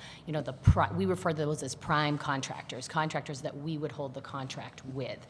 We also keep track of, on our projects, who are the lower tier subcontractors. So for concrete, it would be rebar, who's performing rebar. For drywall, it might be a taper. So we've always kept track of those individual companies, minority and women businesses and veteran businesses, who do work on our projects, that they're certified, they are who they say they are, and they're performing the work that is specified. So we will utilize that database. But again, that's not the be-all, end-all database. So that's why we reached out to the local MBDA Center, Warren Bacon. We reached out to Dr. Fred. We reached out to Reggie Nunnally. And we're also talking right now to Massachusetts Minority Contractors Association to say, here's the scope and here are the bid packages that are going to be taking place. Can you recommend qualified contractors and lower tier contractors? So that's some of the outreach that we're trying to do prior to even meeting with the advisory committee, just because we have those partnerships in place already. The great thing about going to the advisory committee was we were able to meet other organizations that we don't know, where we can hopefully do the same thing. And part of the reason we don't want to wait is because we know that the schedule will be such that awards are going to start happening, and you have to do this before the bid packages go out. Outreach has to happen in advance. So that's really where the push is right now, to build our database of qualified subcontractors and lower tier. Something very important to mention that I know Jill and I have talked about, because the goal is combined, it's 11%. MBE and WBE. On the project, we will be tracking participation of both separately to make sure that we make opportunity available for both minority businesses and women businesses, as well as the veteran business piece as well, but that's already separate. So that is something that's very important to us as well. That's something I was going to ask about. Excuse me. were you about to- Go ahead. So within the 11, is there a plan, is there a target for what the MBE proportion would be? So we have not established separate goals. We are keeping them combined. And again, the reason for that is that the real numbers that we had to base these goals on were the disparity study done for DCAM, which was very helpful because it actually provided the numbers, that were available in construction for the Commonwealth, not just Boston. So that's important to us. We want to be inclusive of all businesses in the Commonwealth. And then also the state goal is combined as well. So again, I don't consider myself an authority to I want to use what exists. We want to be consistent with what was already set and what's already been published and what's been studied. Well, but that's been a subject of some criticism that we've heard, that by combining minority and women, you end up disguising frequently, or at least potentially, you end up disguising the hard part, which is the minority business, Correct. harder part, which is the minority Especially in business. this area, which I know people are often surprised by, but there tends to be more participation on the WBE side. Right. I think a good example of this is we're getting ready now to make one of our first awards, finishing up some things with licensing, but we're going to make an award to a larger company that is an MBE. Discussions were had with all the bidders early on, even this company, to say, okay, even though you are an MBE, you still need to come to the table with a plan. You know, we're not just hanging our hat that, okay, we awarded the MBE and that's the end. So this company is committing, it's an initial early commitment that we will track, but their early commitment is that they will be using a lower tier, a WBE for supplies, and then also using a local company for materials as well. So we feel that we will, as I said, we will be tracking them separately. So we will be tracking number of awarded contracts and volume and payments, so that we'll be able to make sure that there is a spread, that it's not predominantly W. Even though we're not, you know, we are following that combined goal, we want to see participation on both sides. So we can get from you, if we choose, reports that will give the combined as Oh, well yes. as the separate. Yes, and as I said, Comment. yep, yes, 100%. Commissioners, can I just point out, we actually have required them to report to us separately, so we will Statute- have that. Statute calls for it. The statute calls for Break it. it up to Yep. And we're also, as I said, we'll report on number of contracts awarded as well, down through the lower tiers. So you'll be able to see that data also. Also, one of the concerns I have is you set a goal for veteran participation, I think on the workforce side. No. No. No, On the on the subcontractor On side. VBE, subcontractors. yes. But not on the workforce side. You know, to add to Dr. Fred's participation and Reggie's participation, it'd be great if we can find somebody from the vendor advisory group who's specifically working with the veterans. And again, we've talked about it before, this is kind of a new avenue for Yes. all of us to try to figure out where the resources are and where the touch points can be. But I would make that suggestion to you as well. The letter that Jill included in the packet talked about quick turnaround, quick Yes. payment. Could you talk about how you might be able to facilitate that? Obviously, cash flow for small companies is a huge That's actually issue. something Penn already does, actually, not only just on our construction side, but as well as our regular operational procurement programs. So that's something that's not unfamiliar to us. Okay. We traditionally, in construction, you're traditionally running, most projects are 60 to 90-day payment cycles. We've traditionally kept it at 30 days for fast pay turnaround. I saw in the letter that they had asked for 14 days. It's something we'll take a look at, but it's not something we're not used to already doing. Okay. And one of the members of our vendor advisory team, we do have people on that team who are dealing with technical assistance to small businesses, kind of making that encouragement that we understand it's a cash flow issue, but Absolutely. giving them a chance to sit down with somebody who might be able to help them manage through those cash flow issues would Right. be You know, even things like encouraged. pre-purchasing materials so that they don't have to put their capital out for materials. All of these kinds of things we deal with on a one-on-one basis with businesses that are in need of that kind of assistance. Just in going back to one of the other points that Mr. Cofield raised, you talked about that third group, which is kind of the pre and post-design and construction services that are needed. Do those find their way into these numbers, or is that a separate expense or something you could still revisit in terms of trying to That's induce some more? something I need to understand a little bit more as to exactly what Mr. Caulfield's referencing. Okay. You know, here in what we've included is our construction in the phases in which we've outlined in the plan. In terms of professional services like legal, accounting, all of those kinds of things, a lot of that is handled obviously in-house by our companies or from our corporate attorneys and corporate accounting. As a publicly traded company, we obviously have a lot of those mechanisms already in place, but we're certainly happy to examine exactly what it is that he's looking for and what other opportunities there might be. I think that's a really straightforward idea. I mean, there's no reason not to, wherever there is outside Right. services that is related to the full cycle of the project, to include that in the requirement. I mean, I think that was something I would think makes a lot of sense. I think there was a good idea by the gentleman here, and quite frankly, one I haven't thought of before, and that's post-construction auditing. Right. We routinely audit our projects. We usually have it done by the firm Ernst & Young, who does our corporate audit. Certainly, we can look at other sources to do that Right. type of work.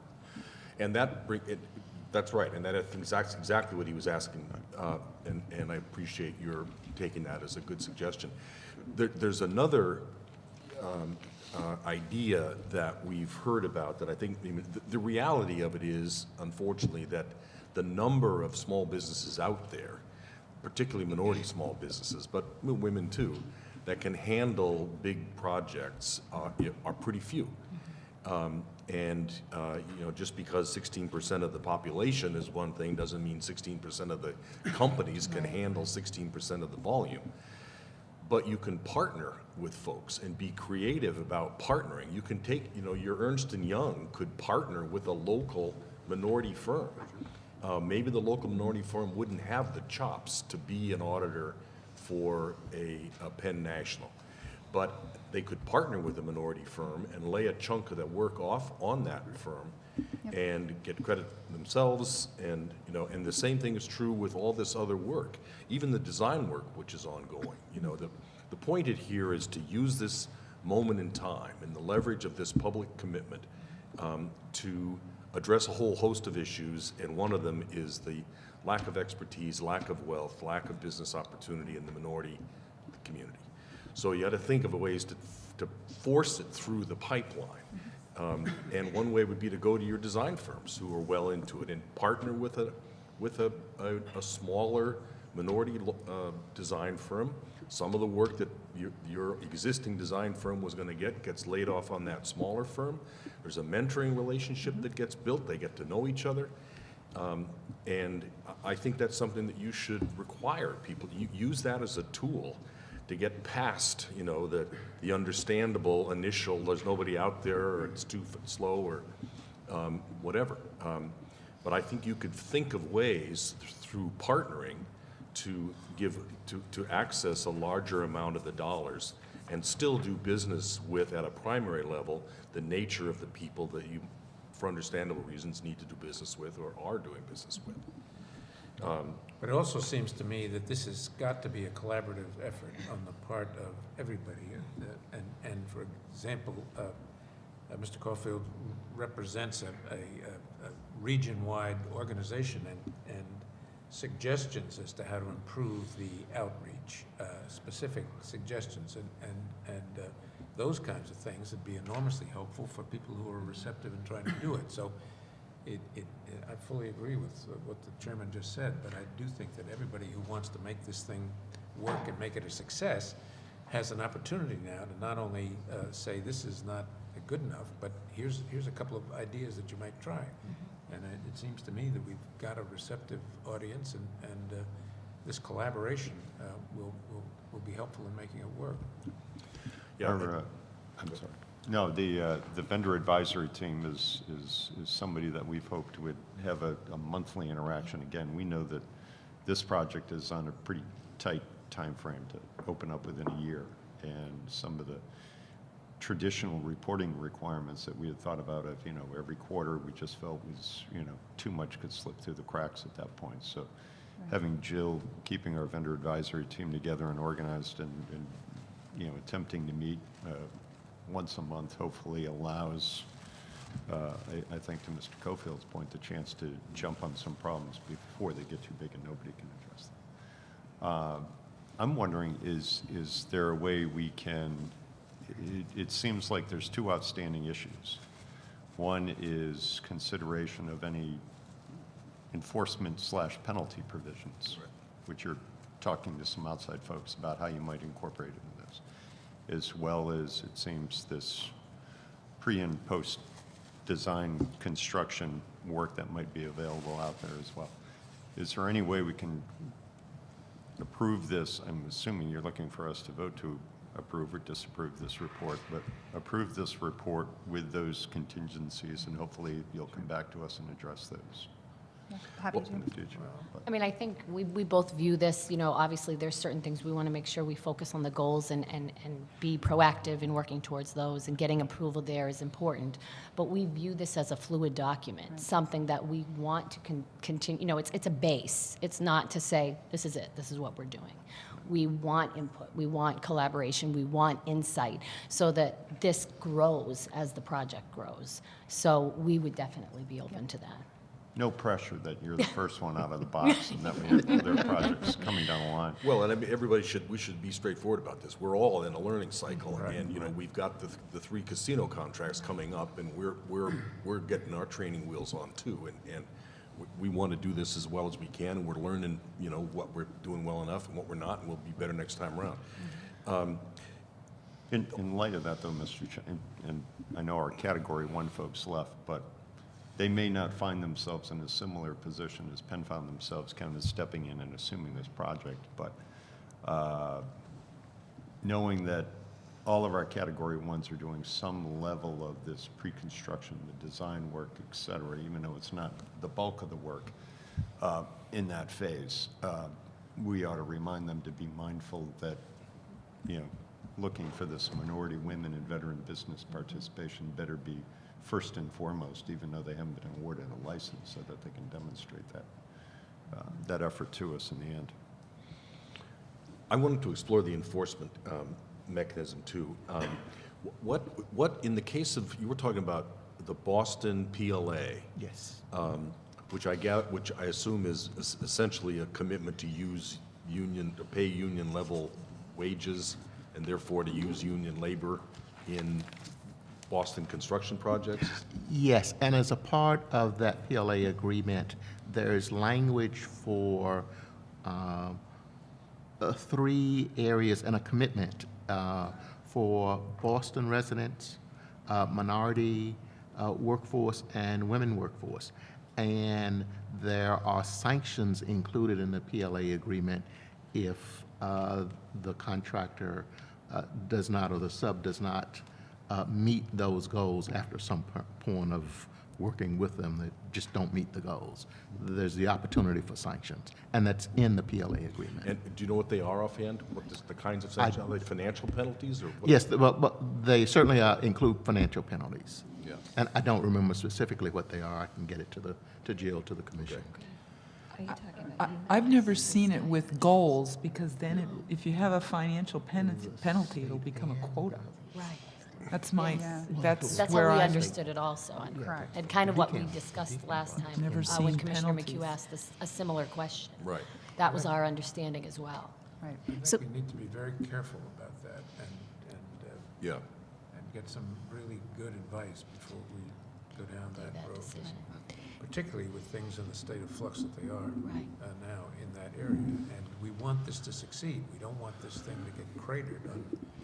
Right. It's a highly technical area, and we don't want to get it cratered because we've just stepped across the line Yeah. too far. Well, I agree with And that. the same thing, we want to be rigorous. Right, but I do think, I mean, I do believe, and my experience with this industry now that I'm my wealth of 2 years of experience, you know, I found this industry to be as sensitive to and as genuine in their commitment to issues of diversity and workforce and supplier base, and sort of inclusive cultures, as pretty much genuine as I've seen in any industry. Certainly a lot more than a lot I could mention. And so I don't believe that these folks are just blowing smoke. You know, I think the track records are pretty good. So looking for more teeth here is less critical in a way than if I were dealing with an industry that I thought was really here just blowing smoke, that didn't really care, that was just trying to go through the motions, just trying to, you know, make us happy and go away. Having said that, teeth are better than no teeth, and enforcement mechanisms are better than no enforcement mechanisms. And I think within the limits and the sensitivities to the law, that is something that I would like us to find. How far can we go, and what more teeth can we apply, and then seriously consider going however far that is. So I guess I'm with Commissioner Stebbins that I would like to keep this issue open and let us keep pushing. I want to come back to the numbers, and because I raised this too at this last meeting, if you remember, that the numbers struck me as, I think that the design is a legitimate concern, although as I said, I think there are ways around even that you could address. But I think that's a fair concern, particularly if you posit relative good faith here. But beyond that, the numbers are really just kind of the baseline norm acceptable, rather than pushing the envelope, rather than putting a standard out there that is going to force people to stay up nights and really push hard. And it does, you know, I'm not exactly sure, you know, there are certain constraints you have to hire within, or you have best efforts at least to hire within Plainville and within the surrounding communities, and I don't know what's in and what's out. I don't know whether Taunton is in or out, whether Brockton's in or out. But I would, you apparently decided not to rethink those numbers after we talked. We did rethink You rethought it, but decided and not went to back change to it, right. the experts at Turner that were able to give us the guidance, as well as the members of the vendor advisory team. And we're comfortable with where we're at and the goals that we've set. And as you'll even notice on the veteran, even though the veteran goals are not really the height of conversation today, it was actually at the suggestion of the vendor advisory team that we set the veteran goal as an aspirational, because they believed that that's going to be a tough goal at 3% to meet. And so, you know, we didn't put aspirational at 11 simply because we think we're going to have a challenge getting to that point. And really, we're not comfortable pushing beyond that based on the expertise provided to us as well as the feedback we received. And to your point also about the goals being where they are, you know, we're pushing every subcontractor that is close to winning to try to meet that 11% within their contract. So that's kind of going a little above and beyond also, because the hope is that if you push for that in every award, you're going to exceed that goal overall. So that's how we're proactively approaching that. And I think you talk about this being sort of, we're the first out of the gate and setting the standard. Because of what we've already started to do in terms of the awards and going to the lower tier subcontractors of the subcontractors, you know, we hope that model in itself is something that others will follow. Because typically these kinds of awards and these kinds of programs are usually just sort of the first tier, top tier. You check a box and people walk away. That's not been Penn's experience or way of doing things, and it's certainly not the way we're going to be doing it here. We're going to be going into those several layers below our primes and our subs, and we hope that actually sets the model for the rest of the Commonwealth and the other facilities that will be built over the next few years. You know, while we listen carefully to Turner about what the market can do and deliver, it doesn't take away from our goal here, and that's to excel, to do well. And we don't stop when we get to 11%. We push these guys very hard, and so far the results have been pretty encouraging. Meaning what? We have a couple of packages that are about to be awarded, and the MBE participation is far better than I thought. Good. And how deep they've dug and how hard they've pushed, I'm encouraged. So we don't stop at 11%. Yeah. Okay, well, was the plan here that we would vote on this? That was the plan. Okay. Just in summarizing to Mr. Cofield's letter, I guess you've heard, we've talked quite a bit about the numbers, and I do think, you know, I think, as I said, I'm sensitive to the design issue. I think that does make some sense, but I think there's ways to push the envelope no matter what. I hope you'll take advantage of the regional chapter of the NAACP in terms of outreach, as well as all the other. If there's one thing you want to be able to do right, it's the outreach. So let's. And we're definitely, I know I met Mr. Caulfield at the first vendor advisory meeting, and definitely open to his feedback. All right, great.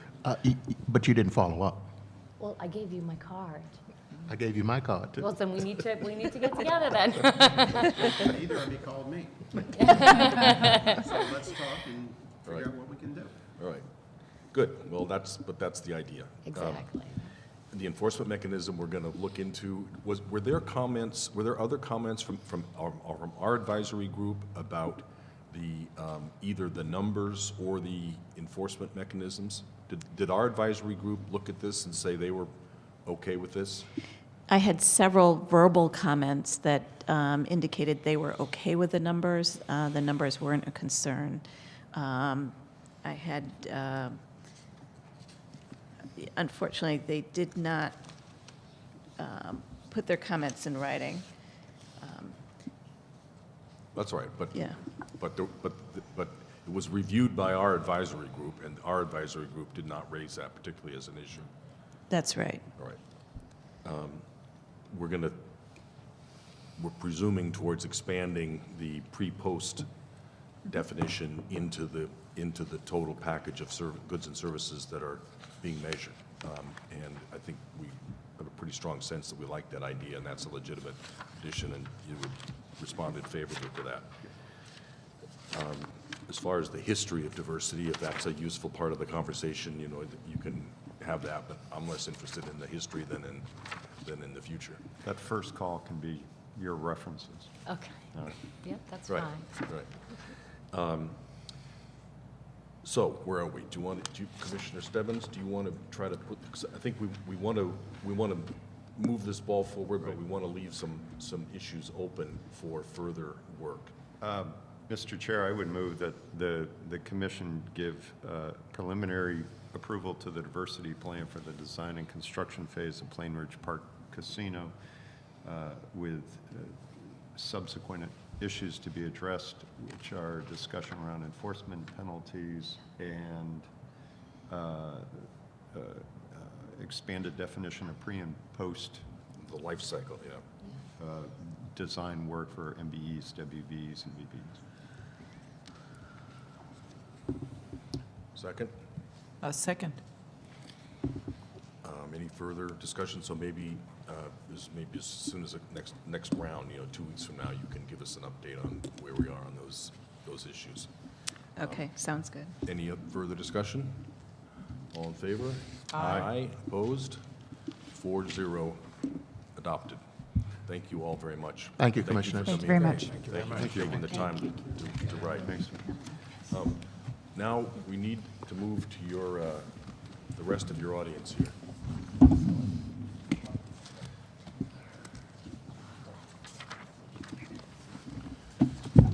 I'm going to take a very quick break. Thank you for waiting around, folks. Thank you for your efforts as well. All right. Okay, what's next? Commissioners, I wonder if I could suggest that we go to Section 8E of the agenda. Yep. I believe it's E.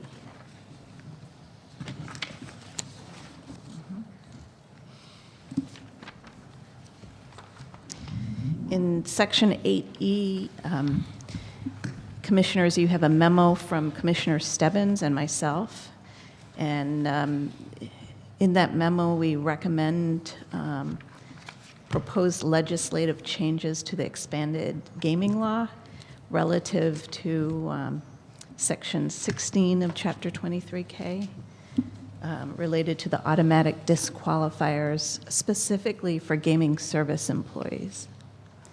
And the automatic disqualifiers, as you know, are felony, theft, fraud, and embezzlement.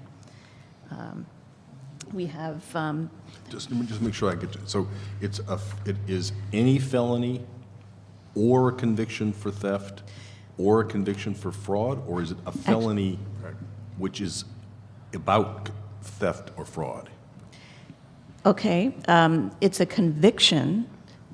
I should probably have one of the Because you're a attorneys. misdemeanor or Yeah. felony. So just for explain theft. exactly what Yeah, the automatic disqualifier is exactly what? The way I read the statute, and the way our regulations reflect what the statute says, this is section 16 of chapter 23K.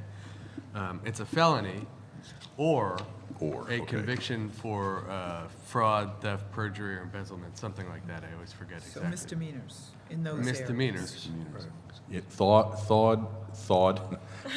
theft, perjury, and maybe something else, or a characterization. Okay, so I wasn't sure if it was meant for or, but, so it's or. It's any felony or convictions. Okay, got it. Thank you.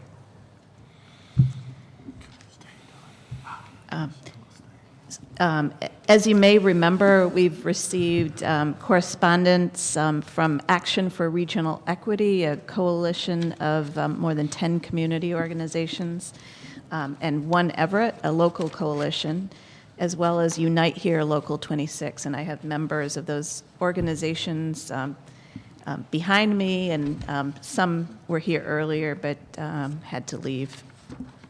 They have advocated for changes related to the non-gaming service jobs. And I've included those letters in your packet. So,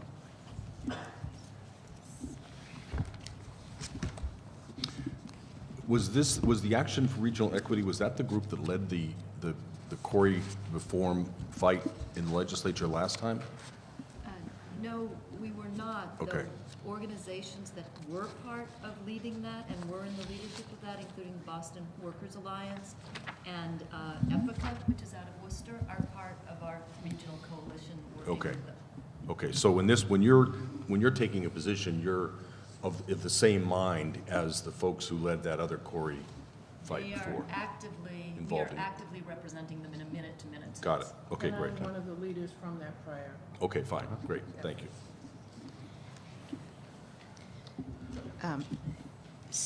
So you'll note in the memo, it's our view that the mandatory disqualifications of gaming service employees works at cross purposes with the legislature's policy declaration of providing new employment opportunities in all sectors of the economy, particularly opportunities for the unemployed. You'll note that we did consult with our consultants, Michael and Carol. They compared other gaming jurisdictions and also made the recommendation that we consult with the legislature regarding changes to this statute. Do we consult with them? Well, we engaged them to compare the Right. other jurisdictions.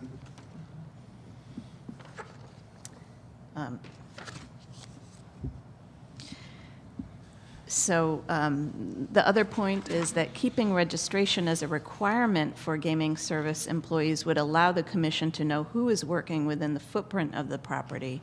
And it also retains the commission's authority to remove an employee from the property potentially. We also learned from our consultants that it's standard practice within the gaming industry for casinos to conduct background checks and in many cases, drug tests as well. We also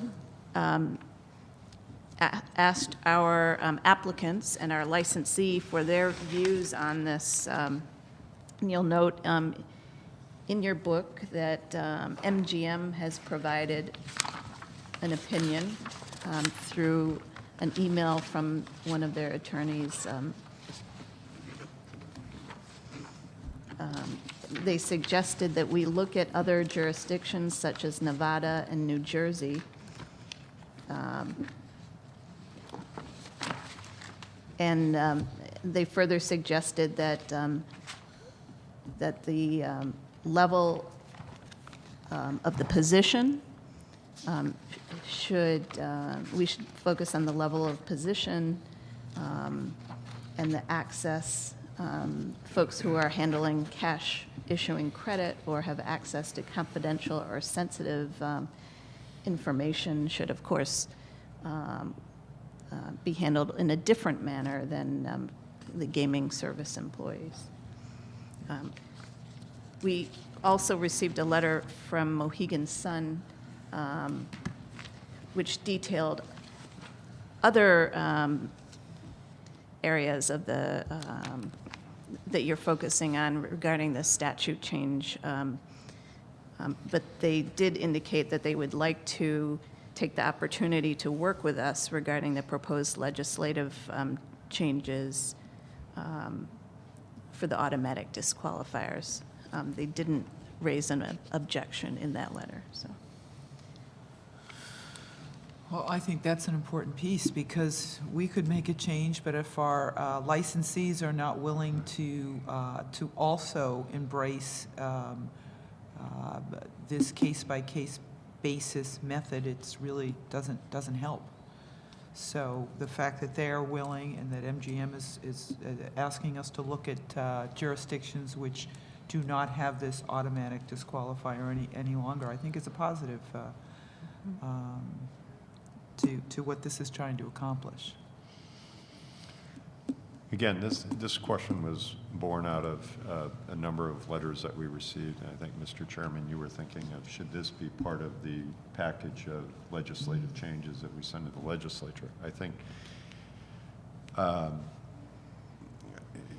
we certainly know that some of our applicants are seeking licenses to construct facilities in areas that have higher rates of unemployment. I think we're mindful of the fact that, the statute's goal was to create new job opportunities for people who might be long-term chronically unemployed, or underemployed.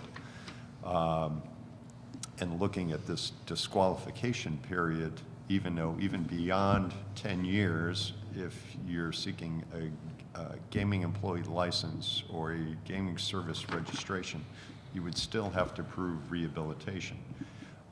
So to look at the issue and even recommend to the legislature, would they consider just allowing demonstration of rehabilitation within that 10-year period, I think is a conversation worth having. I'm not sure what drove them initially to have that 10-year disqualification period. But then you look beyond that, and let's say a change does happen now, what does that mean for the Gaming Commission?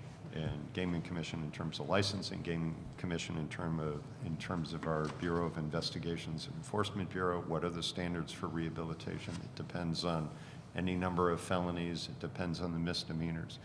And at the same time, even though we may drop the requirement, as Commissioner Cameron just pointed out, what are our licensees prepared to do?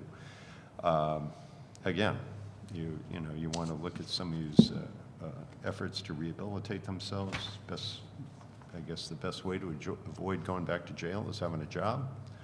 And what are the corrective steps we can make to help that, have that happen? There's certainly going to be felony offenses that are never going to allow a person to enter and work in a gaming facility. But it's a huge list, and I think the rehabilitation piece and the determination of that on our part is going to create additional work for us. But it's a conversation beginning, worth having. Yeah, and I think our licensing and our IEB are very, very capable of looking at this on a case-by-case basis and making a recommendation to us. And we have the ability to look at it as well and make a determination. So it will be, Director Acosta tells me it will be additional work, but I certainly think it's worth work that we're willing to take on to make sure we're providing opportunities when they're deserved. It may be helpful to work with the licensees on gathering some data to provide to the legislature on this issue, because sitting here before you, I don't know how many potential applicants are going to be out of the box just because the licensee excluded them based on their background, where they may have, if the law was different, they may have come to us and we may have taken a case-by-case look. So it might be helpful to get that information and then present that to the commission if the licensees would be willing to sort of do an analysis of what kind of applicants they're getting for these types of jobs. Well, for gaming service employees today, there is a rehabilitation for more than 10 years. What the proposal in the Cambridge Health Alliance letter is that, I guess, that there be no term, no time frame, that there is an automatic disqualification. However, for anybody, it could be overcome by evidence of rehabilitation. That's what CHA is recommending. I'm not quite clear what you are recommending. That's the Action for Regional Equity letter, just to clarify. Oh, it's signed by Cambridge Health Alliance. That's right. Yeah, but it's part of the, so what you're recommending is that that no matter when the crime occurred, was when the conviction occurred, that anybody should have an opportunity to demonstrate rehabilitation. That's correct. To be clear, when the conviction occurred, and making sure that the sentence has been Served. served. Okay. Okay. Well, all we would really have to do is take out the,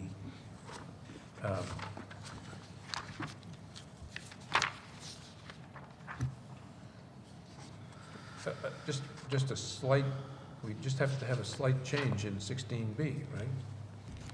It's been- Yes, take out the, which occurred before the 10-year period immediately preceding the application for licensure. Right. Right. That would tie it to what the coalition is saying. Right. Right. The thing that I was thinking about of this is,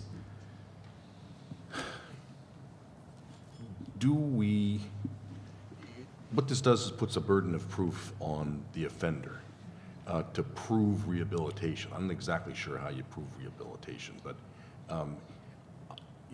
I wondered whether, we would, I'm just talking out loud here, I don't know, but for example, for convictions 10 years or more, why should they have to prove rehabilitation? If they haven't done anything wrong if they haven't had any problems in 10 years, that seems to me like, on its face, that's evidence of rehabilitation. Maybe if it's more recent, then, so is there any point at which the presumption of suitability should be with the applicant, even with a criminal conviction, as opposed to the burden of proof of suitability be with the applicant, no matter what, if he's convicted of a crime? Was that understandable? Yeah, yes, but it seems to me that in part should be based on, or take into account the crime. I mean, if it's a theft or an embezzlement crime, that's one thing, and we could do this by regulations. If it's home invasion involving something that happened in the home, I think we'd want a lot more, and the burden conceivably could stay with the applicant for the rest of his or her life. But I think if you take out and give us the discretion to, if the commission has the discretion to deal with this either on a case-by-case basis or on a categorical basis with regulatory burden shifting and the like, I think we could come up with a scheme that would make great good sense. And do justice. The way this is written now, theft is shoplifting, right? So a kid steals, or somebody who's trying to feed the children steals some milk,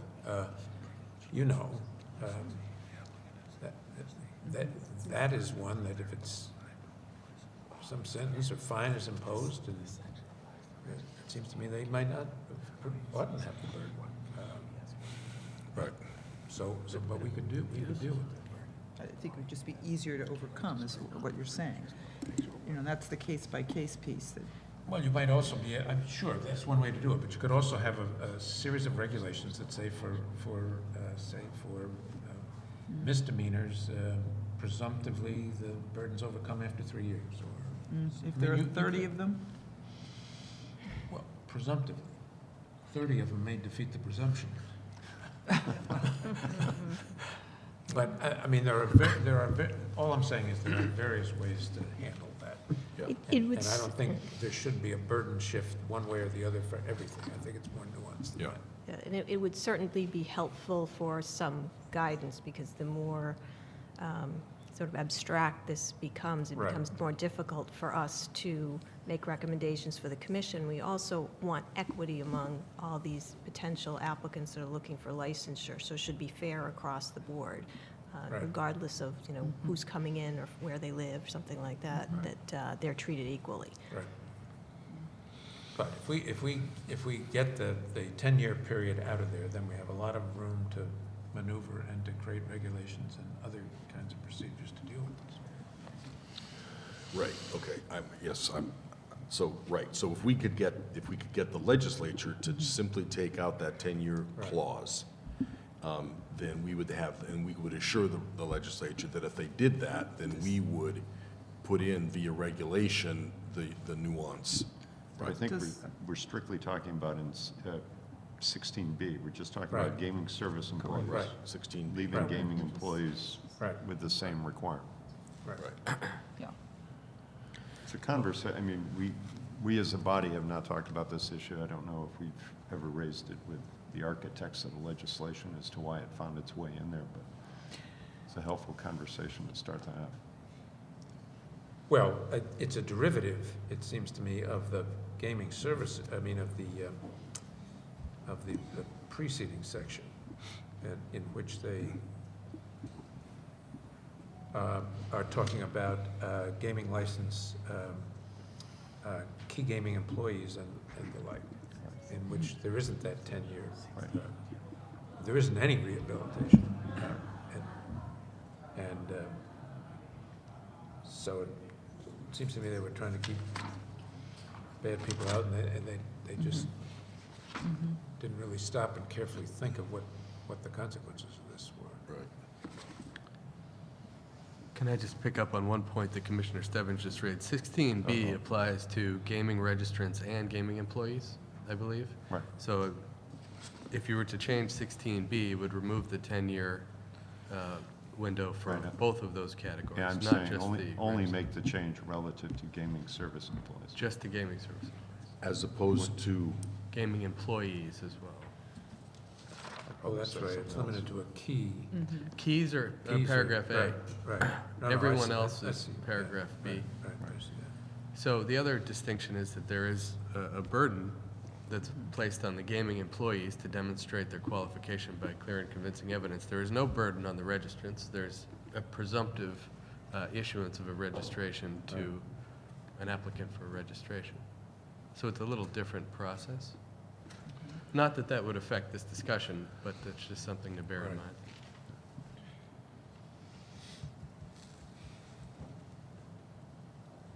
so it's not as simple as just taking out that one clause. It could be, but I just wanted to make sure everyone was clear on that point.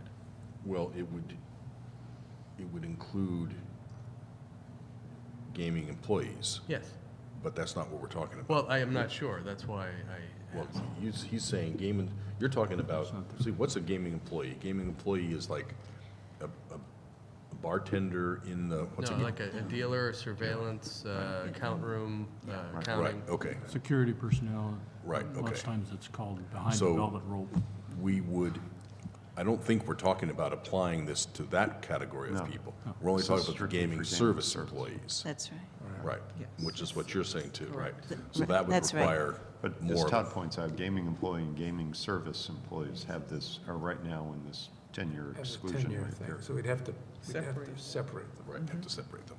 Right, right. That would stay for the gaming employees and disappear for the gaming service employees. Right. Right. Well, is anybody opposed to that? I mean, I think we agree. So No, Great. we, I think it's a good idea. we need to, when we put something together in the legislature, we'll need to say exactly, what the amendment would look like. Maybe you could help us draft this up, make sure we're saying what we mean to be saying. But, Commissioner, would you want to make a motion? I think we're there. Sure, Mr. Chairman, I move that the commission encourage the inclusion in a potential legislative packet of an amendment to Section 16, which would eliminate the automatic disqualifier language for a gaming service employee. Second? Second. Any further discussion? All in favor signify by saying aye. Aye. Opposed? The ayes have it unanimously 4-0. Thank you all very much. Great. All right. Thank you. We will be trying to finalize our submission to the legislature maybe by next meeting, 2 weeks from now, so.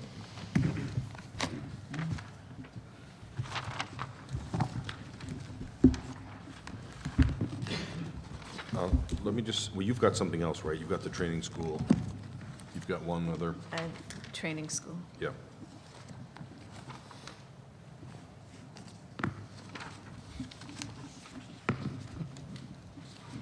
Go ahead. Ready?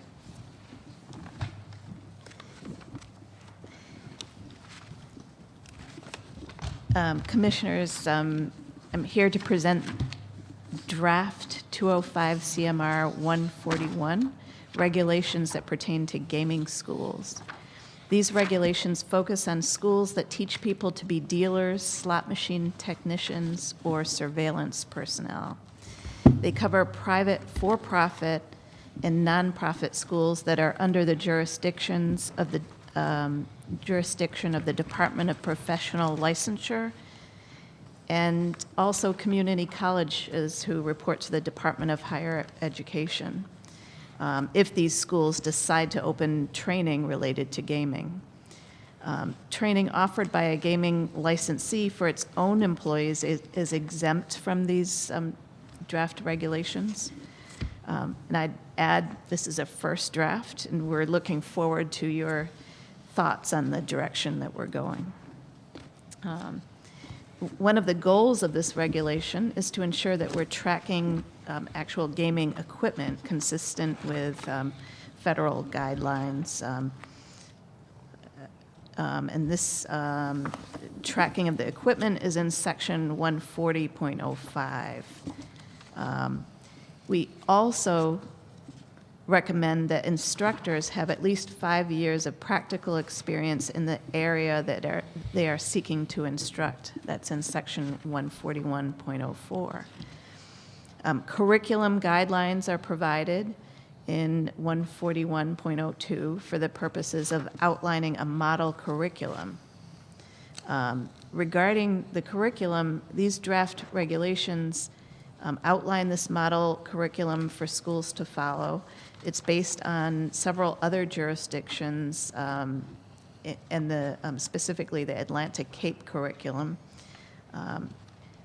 We did have phone calls with both the Department of Professional Licensure and the community colleges, the Mass Casino Careers Training Institute.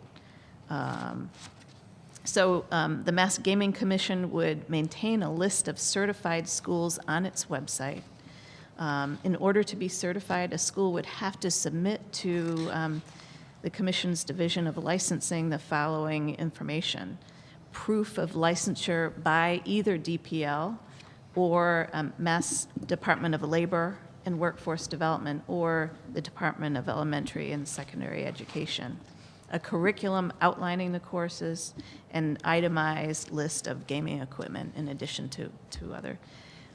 I'd invite my colleagues, Todd Grossman or David Acosta, to add to my remarks if I've inadvertently left something out.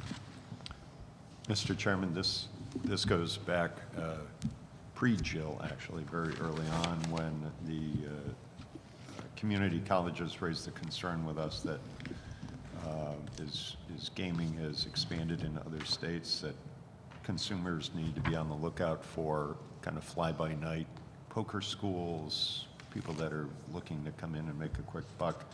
So I think there was some element of consumer protection in all this. I think Commissioner McHugh and I had some early conversations with DPL, and DPL said, listen, we're happy to monitor these private for-profit schools, but where we could really use the Commission's help with was with respect to help us understand what curriculum we should be looking for, what the level of experience of the instructors are. So this is really driven, I think, by that need to protect the consumer. We don't know how many schools may pop up, but we all decided early on that we wouldn't necessarily have the community colleges be the exclusive trainer. If for some reason a school popped up close to somebody's home that was more convenient, we didn't want to take away that opportunity. But I think this helps the consumer. It helps give guidance to DPL if these regs go forward. And again, we're charged with making sure there's a well-trained workforce in this new industry, and this is connected to that statute priority as well. I think there's a lot, I have some comments and things, but that's why this is here, and I'll send them off. I'm not going to deal with them now. I think this is a really good start. I thematically, though, wonder why, going back to what you just said, Commissioner, about the early status of this, those initial conversations, why it is that we are taking on the licensing and enforcement role here, as opposed to simply setting out the curriculum and letting DPL, which has the inspectors, it has the mechanisms, it has the hearing of folks, it's got all that set up that it does for all the other trade schools. Why are we setting up a parallel universe? I think I can take that one. We set out initially to do that, to essentially be able to say to any of the schools, including the community colleges, go get licensed as a trade school by DPL, Right. then come to us, we'll put you on our list. What we learned, though, is that the statutes authorizing DPL to oversee trade schools contains a number of exemptions to their jurisdiction. And one of them, essentially, is that they have no jurisdiction over essentially post-secondary schools offering these types of courses. So they could not oversee the community college programs. They also, one of the other exemptions is for, I think, essentially employers training their employees, so that would be exempt. So we found ourselves in a situation where DPL could not legally oversee the community college segment of this program, which we envisioned to be, at least at the beginning, to be the most substantial segment of it. So we set out to create a set of regulations that would essentially capture that essence, which is let the regulatory bodies who directly oversee these particular schools do their thing, and then come to us. And we will essentially just offer you our certification as a matter of course, assuming you're following their regulations. And that is the intention. The caveat being that it was suggested to us by DPL and the community college folks to a degree that it would be helpful to have a set curriculum that they have to follow. DPL, if you're familiar with their program, they don't have necessarily the expertise in each of the areas for which they license these schools. So they look to bodies like ours to advise them as to what should be in the curriculum and what qualifications the instructor should have. And then they have the administrative know-how to go out and enforce those rules. So that's why we thought it important to set out a set of standards by which these schools would operate. We modeled, in large part, these standards by those the state of Pennsylvania uses, as far as the number of hours and things along those lines. And as far as the surveillance goes, we look to the Atlantic Cape Community College program, and that's what we'd look for the slot tech program as well. But to answer your question directly, that's why we weren't able to just say, go get licensed at DPL. No, okay, that's very helpful. And I see, and I agree that we need to set out the curriculum, and you've set these regulations, set it out well. But we also have a whole, beginning with 141.06, we take on responsibility for discipline. And it's that enforcement power that I thought DPL was uniquely equipped to do. And wonder why we are doing that. We're probably less adept at that than DPL would be. I also wonder, with respect to the community colleges, which have an oversight body, they couldn't just be exempted from this, although required to follow but that's a minor thing. I'll raise that and we can think about it some more. But why are we taking on the disciplinary and enforcement role here as opposed to DPL? We are and we aren't. I think, or I thought it was important to include some infrastructure in the event that something happened. And one of the primary reasons, I I think we would envision that we would take any disciplinary action is if the overseeing entity took disciplinary action. Then we would have to take the corresponding action based upon that. Why Because couldn't we- we just accept their disciplinary outcomes? We could, but then we would have to use that for some purpose, and that would be to decertify. Right. And that's, but so that's what it's for.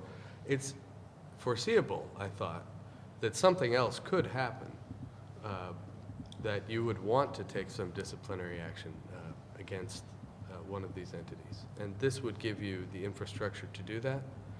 But the bottom line is, I think one of the reasons we're here is to make sure that the commission is comfortable with this model that we've proposed, not wed to any of these things, just presenting them to you, so that in 2 weeks or so, we can look to start to move this into the promulgation process. No, I understand that, but that's what I'm talking about the model. Right. That's what I'm talking at a high level. So if we had a model that said basically, the DPL or other licensing boards, whoever licenses, oversees the community colleges, they certify the program. They come to us, this is the curriculum you have to follow. We certify you as following the curriculum. And we leave it to those governing bodies to oversee execution of the curriculum. And then if something, if there's a departure from the curriculum, a teacher is misbehaving or the school is misbehaving, the DPL or the community college board takes a action against them. On receipt of that, we decertify, receipt of a certified copy of that, we decertify. That's a slightly different model, right? I think that's actually what we're attempting to get at here. The thing about one thing about the certification we didn't mention is that it's also designed to track gaming equipment and the possession and use of gaming Right. equipment Right. for these particular circumstances. Right. So there is one area that we're pretty much going to have to do. We could maybe do it under a separate rule for control of gaming equipment and something like that, but we Right. thought it might fit just as well in here.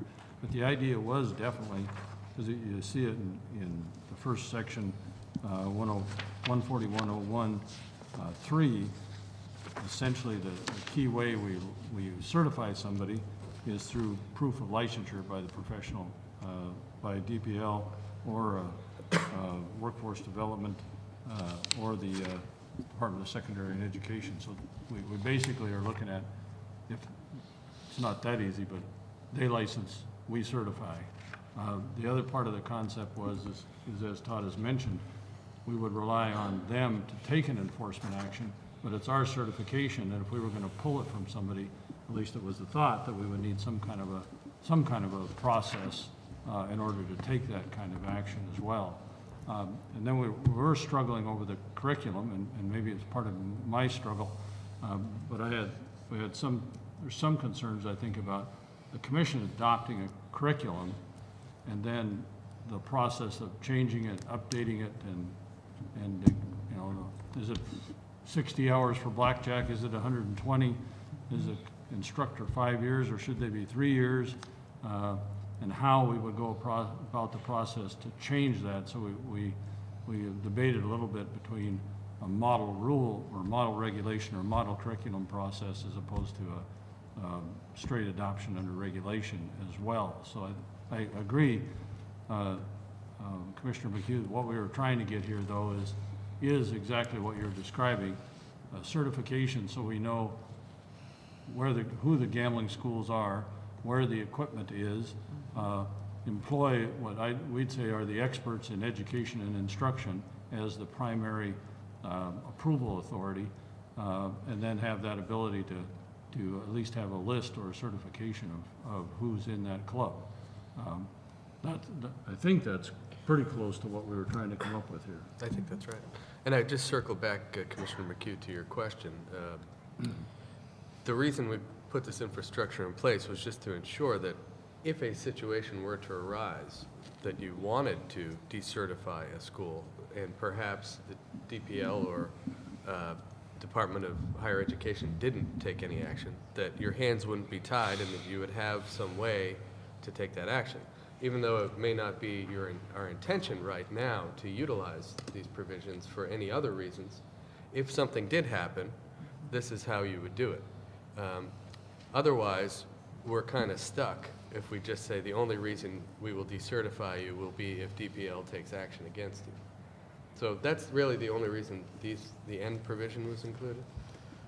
But otherwise, yeah, no, I agree wholeheartedly. To pick up on what Mr. Day just said, as you'll see in this draft, we frame this as model curriculum.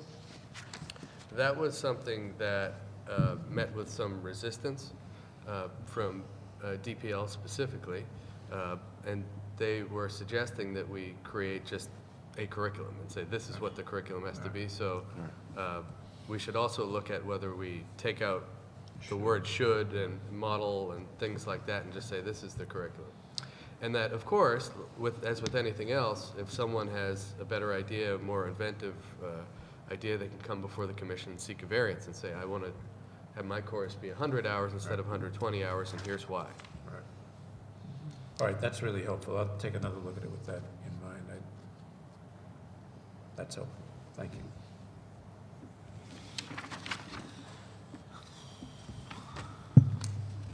So do we, this is just a draft, you're putting it out there, right? So it's for our comment as well as everybody else's. Yeah. So if it's okay, we could post this.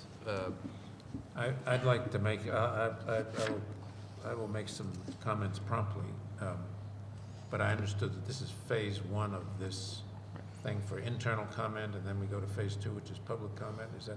That's correct. Yeah. That's correct. So this So you is wouldn't- ready for our internal. So you wouldn't comment. post this? Okay. You wouldn't we post can this wait. yet? Right. We'll wait. Okay. All right.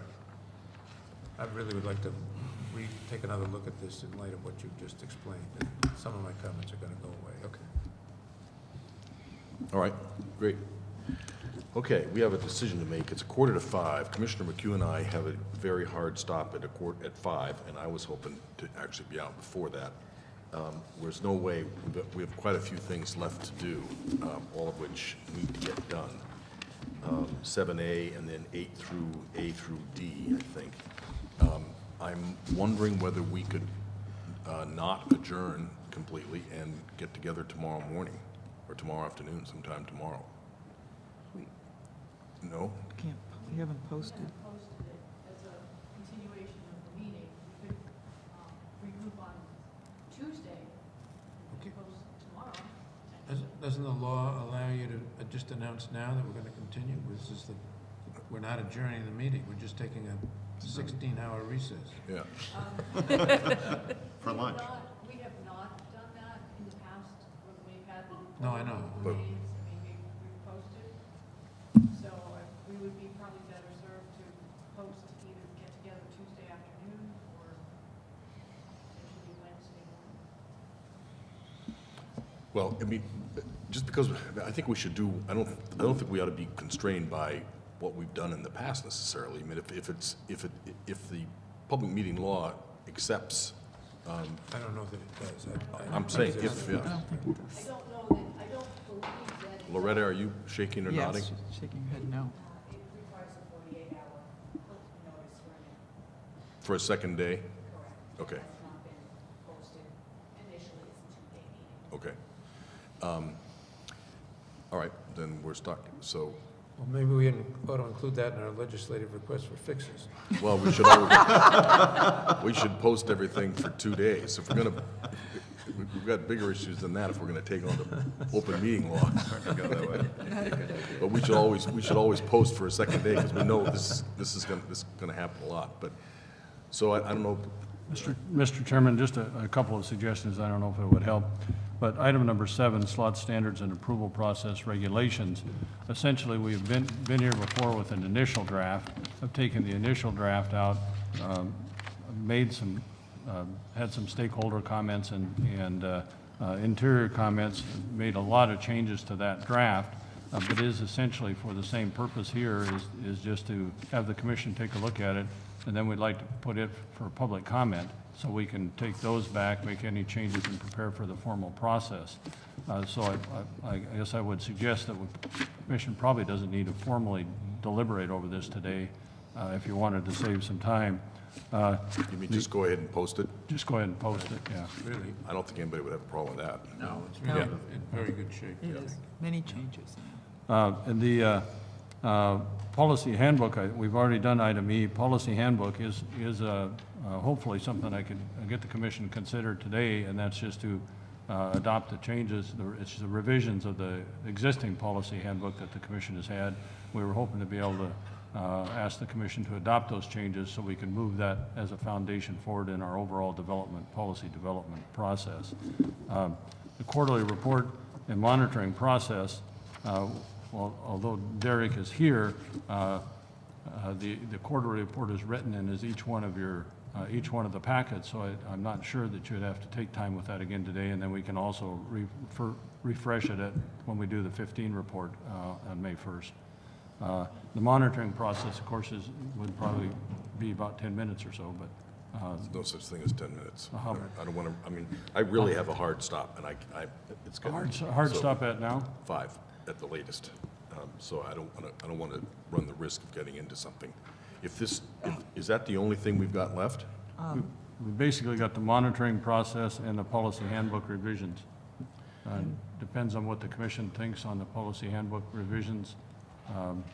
Yeah, that's a living, breathing document, the handbook, so I don't have any problems. We will be making changes to that continually. You know, we're having a couple of folks look at some different things, so I mean, I read through it, I don't have any issue. I don't think that's something we have to spend a lot of time with, the handbook. I was hoping to use this time as a chance to get highlights, but, because I hadn't read it yet, but if everybody else is comfortable with that, I'm certainly comfortable with it. Well, and the plan is to, We can go back at that any time. yeah. we could- Yeah, we the could- plan is to take this version and submit it and actually move forward with the policy manual development, and each section will come back before the commission again, so. Right. Well, then, Right. then, do we need an approval of this? This is just a template for, I mean, is a general approval of the content enough to move forward? Yes, Yes, yes. it is. Recognizing that each section of it is gonna come back to the commission for final approval. Yes, each section probably more. And if we have some comments to make about that, we could just submit them so you could start accumulating comments for when it comes back. It would be very helpful, yes, Okay. matter of fact. And our monitoring team, Pink and Company, are giving me the 5-minute, that's all they need All right, to if it's finish. 5 minutes, 5 let's minutes. go. All right. So while we're assembling, does that mean that we would have a general approval of the policy revisions to go forward with? To our We do. Okay. Okay, thank you very much. What happened to Good Jennifer afternoon. Bush's? I promise not to take a lot of time on this, but I do appreciate a few minutes at the end of the day to give you a quick overview of the approach to what we're calling compliance monitoring and reporting. I've been working very closely with Mr. Day and Commissioner Zuniga and some of the staff to come up with an approach to monitoring and reporting on the design and construction of the slot parlor in Plainville.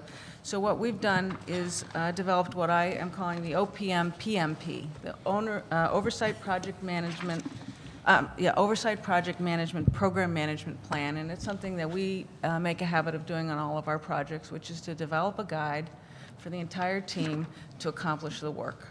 And the goals of this PMP is, I think, not limited to, but really are about making sure the revenue to the Commonwealth arrives on time, the benefits to the Commonwealth are delivered, and that the licensee complies with the statutory, regulatory, and license conditions, among other things. So, very quickly, there's 7 general areas that we are going to focus on. The number one importance is really the schedule, and I'll talk a little bit about each of these as we move along. Workforce and supplier diversity, facility design and construction, construction mitigation, financial, host and surrounding community agreements, and permits and approvals. So the PMP will address what we're going to do with each of these. the PMP also will address how we do it. Today, I'm going to really focus on the what are we doing, not how we're doing. That will work out with the staff. And it's particularly will address how we will coordinate what the review and approval process is for the things that you, the commission, must approve. And that's mostly and very much related to safety and surveillance. So the first way we're going to approach this is we need to know what are the commitments, which we are very familiar with, having been part of the project, the evaluation process. And they come from the items that you'll see on this slide, which I will skip over, the statutory, regulatory, et cetera. Schedule, development, and review. Very first thing we will do is review and approve their developer's preliminary and detailed baseline schedule, and as the project progresses, updates. And we will report monthly, and they will report quarterly. We'll forecast the really important milestones, particularly related to the things that the Gaming Commission staff must approve, because we don't want to be accused of holding them up, but you also want to be able to plan, when do I need to look at this thing? The schedule that we'll work with the developer to develop, they'll develop it, we'll review it, has to be all-inclusive. We want everything related to the design and construction, but we also want those other things such as that are included in the surrounding community agreements where they have to do baseline studies prior to opening. So we want that there so they know that it's going to, we know that they're planning to do it before the facility opens. It has to identify the critical path. It has to allot specific time frames, particularly for MGC actions. We want it cost and resource loaded and updated monthly. So the schedule is really the tool that we'll use in during the life of the project. Workforce and supplier diversity, we are a part of the team that will help make sure these benefits accrue. We'll review and monitor the plan, the M, the W, and the veterans business enterprises, both during design and construction, dollars committed, dollars spent, workforce and local hiring, and we will report independently because Penn's contractor is going to report to us. We are going to have access to their data and do independent monitoring. What's that? I'm going to go quickly. I'm going to go faster. Compliance, I'm sorry. So that's workforce and supplier diversity. I'm going to just highlight the things here that are really important on the rest of the pages. Facility design and construction. The most important thing is to identify, track, schedule the things that the Gaming Commission staff must review and approve, safety and surveillance, as well as making sure they are complying with the design intent, construction mitigation monitoring, financial, making sure that they comply with the financial requirements on the investment, but also on their position, which is contained in the law. Host and surrounding community agreements, we will keep a light tab on things. We want to make sure that there are not major issues of brewing that'll show up in the newspaper. So we'll keep a light tab on those kinds of things. Permits and approvals, pretty much the same thing. We're not the DEP and we're not the Highway Department. We just want to really keep tabs on them and make sure that there's not trouble of brewing and that there isn't anything that arises as a result of a permit condition that would alter their plan that you need to know about. And then we're going to be doing reporting. And you'll see in your packet a template for a report that we worked with the staff, and I know I spoke earlier today with the folks from Turner, and the data that we will report to you is exactly the data that they would expect us to be collecting. And they even also are going to make it accessible to us in a form that makes it easy and it's not a extensive manual effort. Then you'll see at the last is the PMP, the table of contents. So you'll see it's not only what we're doing, but how we're doing it, and that's what we're working with the executive director and the staff to come up with. Rules and regulations, if you will, that's maybe too high a word, regulations, but how are we going to do this? So we know what we're doing. It's a large team, and it can potentially be very confusing. We don't want things falling through the crack, nor do we want 5 people doing what one person could do. And then lastly, you'll see that we do have, we're making some checklists so that we know what we're checking. Jennifer, you have your first meeting with Penn next week. Next week, correct? yeah. So that's my 5-minute overview of the OPM PMP for the Slots Parlor Plainville. Okay, a lot of Ps. I mean, We should note, we hired a WBE to do this work. yeah, right. It's, you know, I had some, I wanted to talk about this some more. This is something that's really important, and, but we'll have other opportunities to talk about it. So I appreciate your rushing through it. Sure. but- Well, we're getting going. It's going to be. Yeah. And the same thing is true of this, and this, as is true of so many other things, you know, we're sort of getting our systems up and running, and getting the bugs out on the smaller operation, so we're ready to go forward. So that, you know, And there's in a learning that curve. regard, I just have, I think this is really a very robust, thoughtful thing. The community liaison piece, I am particularly interested in and look forward to discussing when we come back and discuss it, because I think that, both as a stalking horse for the larger developments, and in and of itself, is a really important part of this entire. I would agree, and I think as a stalking horse is important. The way it looks in Plainville, I suspect, is very different than the way it will look in either Springfield or the Boston area. Right. Okay, thank you very much for the 5 Thank minutes. you. Thank All right. you. We'll Thank put you a very much. project monitoring status update on 2 weeks. Great. Great. Motion to adjourn? So moved.